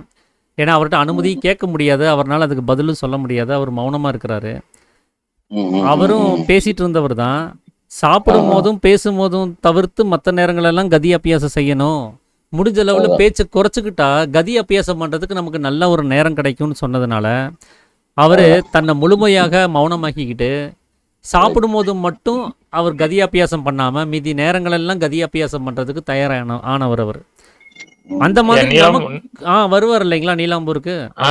ஆமாங்கய்யா ஆமாங்கய்யா அவர் தான் இப்போ லைன்ல இருக்கிறாரு பாருங்க, மகேந்திரன் சுப்பிரமணின்னு சொல்லி ஒருத்தர். ஆமாங்கய்யா ஆமாங்கய்யா அவர்தான். உண்மையிலேயே பெரும் ஞானி மாதிரி தாங்கய்யா உண்மையிலேயே ஆமா. உட்காந்தாருன்னா 3-4 மணி நேரம் உட்காந்துருப்பாருங்கய்யா.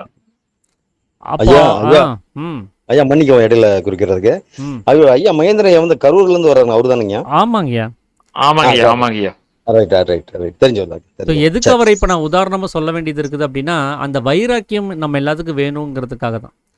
நமக்கு எது முக்கியம், எது நித்தியம்னா அதை அடையணும் அப்படின்னு சொன்னால் அந்த வைராக்கியம் அவர் மாதிரி நம்ம பிடிச்சிக்கணும். அவர் ஒரு உதாரணமாக முன்னுதாரணமாக எடுத்துக்கிட்டு ஒரு ரோல் மாடலாக எடுத்துக்கிட்டு நாம் என்ன பண்ணணும், அதே வைராக்கியத்தை நம்ம பிடிக்கணுங்கிறதுக்காக நான் சொல்கிறேன் நான். கண்டிப்பா கண்டிப்பா கண்டிப்பா கண்டிப்பா. அதான் முதல் வித்தியார்த்தி வந்து பேச்சு குறைக்கணும் இல்லைங்களா, ஃபர்ஸ்ட் பேசிக். ம் ஆமாங்க பட் ஆமாங்க. ஒரு 10 பேர் சேர்ந்தா வச்சுங்க, இந்த ம். கதை அந்த கதை அது இது பேசினே இருப்போம். ம். அதான் ஜாக்கிரதையா கொஞ்சம் இருக்கணும், கவனமா இருக்கணும் பேச்சுல, இதுக்கு தேவையில்லை. அதுக்கு தாங்க ஏன் இந்த கதி மேலே நமக்கு ஒரு பிரியம் ஏற்படுது, ஜீவன் மேலே பிரியம் ஏற்படுதுன்னு சொன்னால் ஆட்டோமேட்டிக்காக நம்ம மனசுக்கு இதெல்லாம் பிடிக்காம போயிடும்.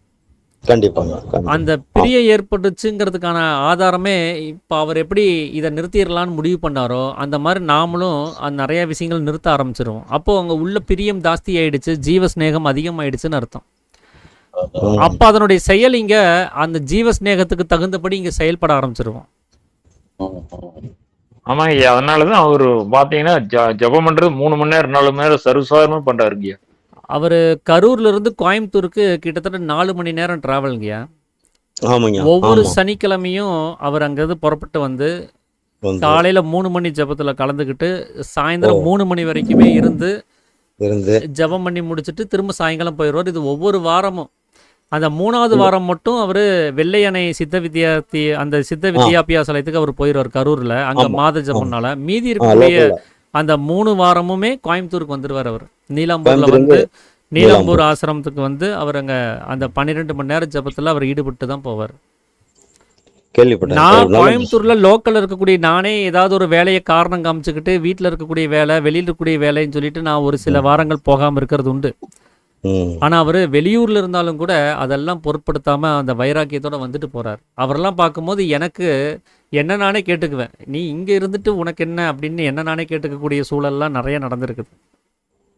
உண்மைதாங்க உண்மைதாங்க. அப்ப இன்னொரு வார்த்தை ஒரு 2 அவர் ஒரு நல்ல வித்தியார்த்திங்க. இப்போ அவர்கிட்ட ஃபோன் போட்டோம்னாக்கா அட்டன் பண்ணுவாருங்க. ஆனா அங்க ம். வந்து ரிப்ளை பண்ண மாட்டாரு. ஆமா, நீங்க அப்ப சொல்றத மட்டும் கேட்டுக்குவாரு. நான் சொல்ல மட்டும் கேட்டுக்குவாரு. 2வது வந்து சப்போஸ் ரைட்டு இன்னைக்கு அங்க வரீங்களா, வெளியே இன்னைக்கு வரீங்களா, இல்ல அங்க போறீங்களா அப்படின்னு நம்ம கேள்வி கேட்டோம்னாக்க எஸ்னா லேசா டொக் டொக்குன்னு ஒரு சவுண்டு, ம் நோனா 2 தடவை டொக் டொக்குன்னு 2 தடவை காசு. ம் இப்படிதான் என் ஆரம்பத்துல வந்து அப்படியே வந்தாருங்க. ம் அப்புறம் எங்களுக்கே ரொம்ப பரவாயில்ல, ஒரு சக வித்தியார்த்தி இந்த அளவுக்கு ரொம்ப முன்னேறான்னா உண்மையிலேயே வந்து ரொம்ப சந்தோஷமாவும் பெருமையாவும் வந்து இருக்குங்க. ம் அதை பத்தி நம்மளும் சிந்திக்க வேண்டிய ஒரு ஏன்னா காலகட்டத்தில். அதுக்கு காரணம் என்ன அப்படின்னா, அதுக்கு ஒரு 2 விஷயம் தான் காரணம். இவர் இந்த சரி. அளவுக்கு அவர் தன்னை ஒருநிலைப்படுத்தி வந்ததுக்கு ஒன்று, சொல்லுங்க. சாமியினுடைய வார்த்தை மேலே அவர் பக்தி விசுவாசமா இருந்தார். ஓ, மிகுந்த பக்தி விஷயம். ஆமா, சரி அந்த வார்த்தையை கடைபிடிக்கணுங்கிற வைராக்கியம் அவர்கிட்ட இருந்துச்சு. ஓ. ஸோ இந்த இரண்டும் தான் அவரை இந்த அளவுக்கு அந்த மேல்நிலையாக்கிட்டு வந்திருக்குது. ம் ஸோ இந்த ரெண்டும் தான் நம்மகிட்ட மிஸ் ஆகுது. அதனால தான் நாம் இன்னும் அதே நிலைமையிலே இருக்கிறோம். ஆமாங்க. எப்பயுமே இங்கே ஆசிரமத்தில் வந்தாக்க அவர் தன்னைத்தானே என்கேஜ் பண்ணிக்காருங்க. ம் தனியாக உட்காந்தோம் 4 பேர் உட்காந்த இடத்துல வந்து உட்காருவோம் அப்படின்னு உட்காரவே மாட்டாருங்க. ம் அது மாதிரி சத்சங்கம் முடிஞ்சுது அப்படின்னாக்கா டக்குன்னு போயிட்டு ஏதாவது வாளி அதை இதை எடுத்துக்கிட்டு செஞ்சுட்டு பரிமாறதுக்கு லைனுக்கு வந்துடுவாருங்க. அப்படி தான் வந்து அவரை பார்த்து செஞ்சோம். அதே மாதிரி முடிஞ்சோன்மே டக்குன்னு நாங்கள் வந்து ஆல் அவுட் ஆகிடுவாருங்க. ம் அனாவசிய பேச்சுக்கோ இல்லை எதுக்கும் வந்து அவர் இடம் கொடுக்கல. ஐயா மகேந்திரன் ஐயா, என்னை மன்னிக்கணும். இந்த மாதிரி புகழாரமெல்லாம் செய்யணும்னு என்னுடைய விருப்பம் கிடையாது. உங்களை உதாரணமாக வச்சு எனக்கு நான் வந்து என்ன நிலைமையில இருக்கிறேன்னு சொல்லணும்னு நினச்சேன். அதுக்காக தான் உங்களை நான் கூப்பிட்டனே தவிர, உங்கள் பேரை யூஸ் பண்ணனே தவிர, இந்த புகழாரத்துக்கும் இதுக்கும் சம்மந்தம் கிடையாது. இல்லை அதனால மன்னிச்சிருங்க. மகேந்திர என்னையும் மன்னிச்சிருக்கேன், சுப்பிரமணியம் மன்னிச்சிருக்கேன், திண்டுக்கல் சுப்பிரமணியம் மன்னிச்சிருக்கேன். ஆமாம் ஆமாம் ஆமாம். இப்போ நீங்க சொன்னீங்கல்ல 4 ஹவர் டிராவல் பண்ணி வராருன்னு, ஆமாம் எந்த சலிப்பு தட்டாம வராரு, ஆமாம் ஆமாம். அது என்ன ரீசன் நீங்க சொல்லுங்க, நான் கண்டுபிடிச்சேன் அது என்ன ரீசன். அதுதான் நான் சொன்னேன், அவருக்கு அந்த வைராகியம் இருக்குது அப்படின்னு.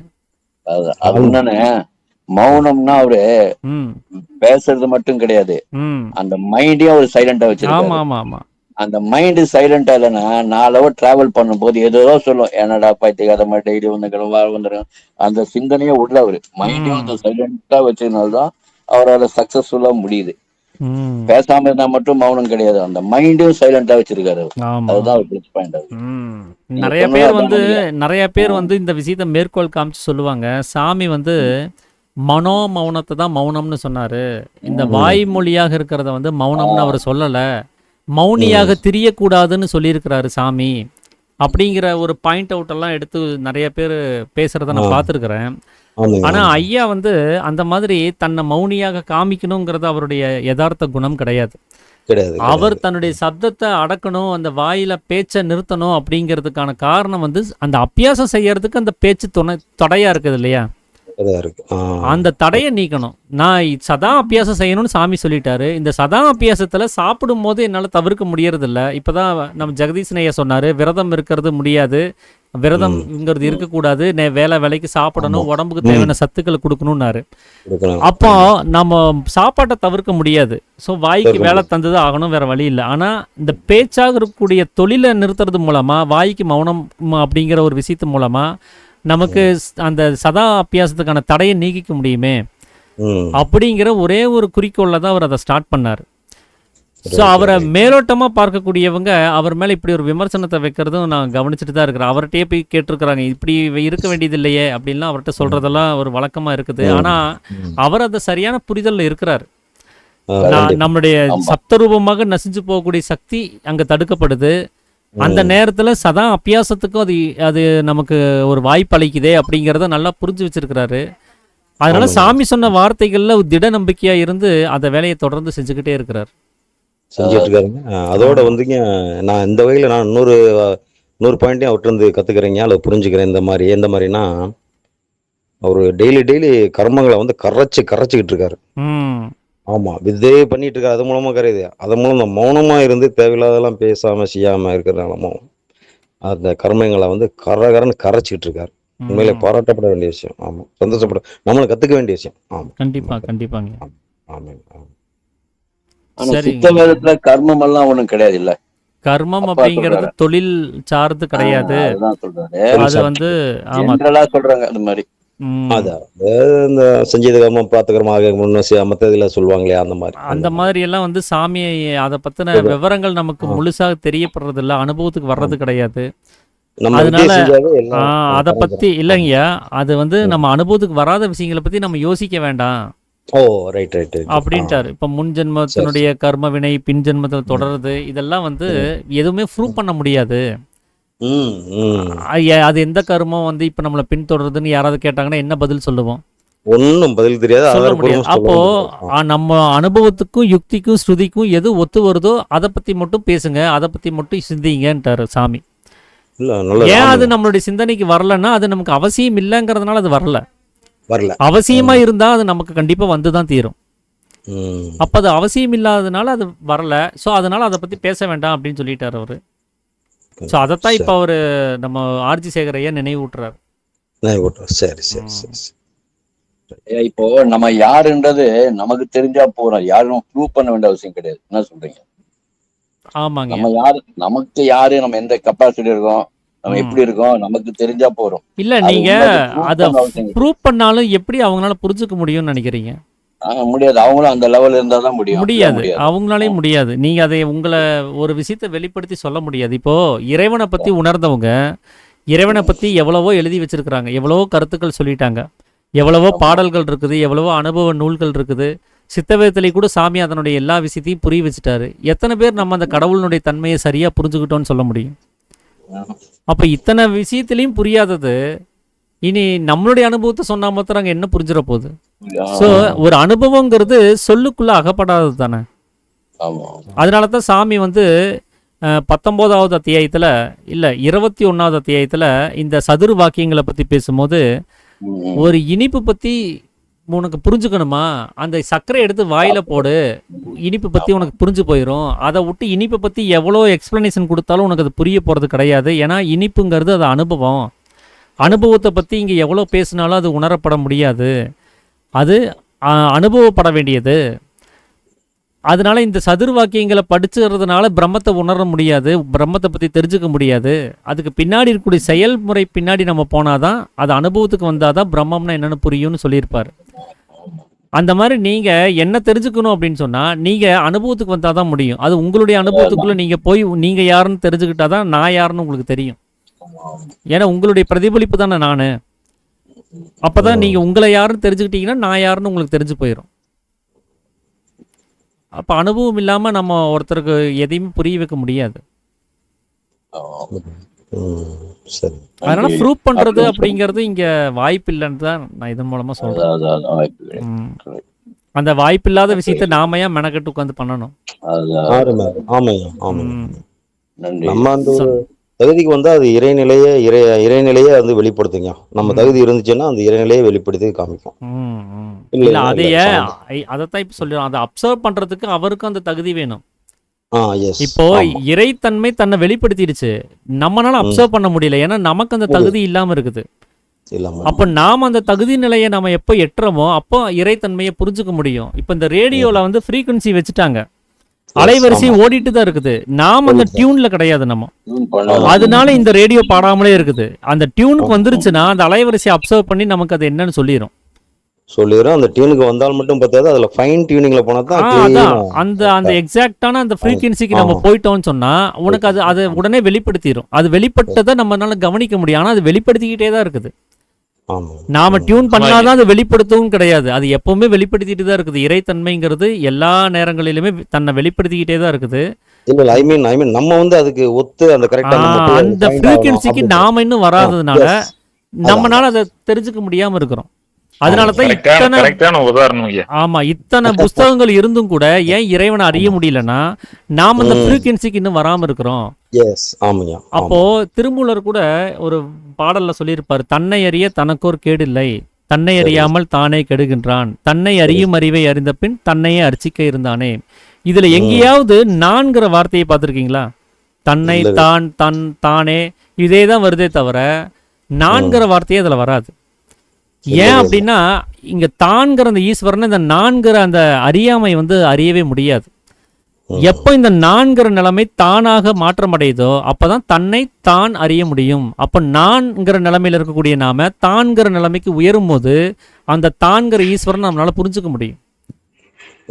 அப்ப நம்மளுடைய இறைத்தன்மைக்கு ஈக்குவலண்டான அந்த இறைவனுடைய அந்த குணாதிசயங்களுக்கு தகுந்த நிலைமைக்கு நாம மேலோங்கி வரணும், அந்த உயர்ந்த நிலைக்கு நம்ம வரணும். ஸோ அதுக்கு தான் இங்கே நம்ம முயற்சி பண்ணிட்டு இருக்கிறோம். அந்த நிலைமை வரும்போது அந்த இறைவனுடைய வெளிப்படுற தன்மையை நம்மளால கிரகிக்க முடியும். அதுதான் இந்த எக்ஸாக்ட் ஃப்ரீக்வன்சி அப்படின்னு சொல்றது. கரெக்ட்.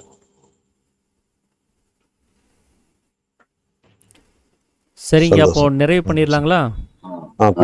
சரிங்க, ஓகேங்க. ஆத்ம நமஸ்காரங்க, நாளைக்கு சந்திக்கலாங்க. ஆத்ம நமஸ்காரம். சரிங்க, ஆத்ம நமஸ்காரங்க. அனைவருக்கும் ஆத்ம நமஸ்காரம். அனைவருக்கும்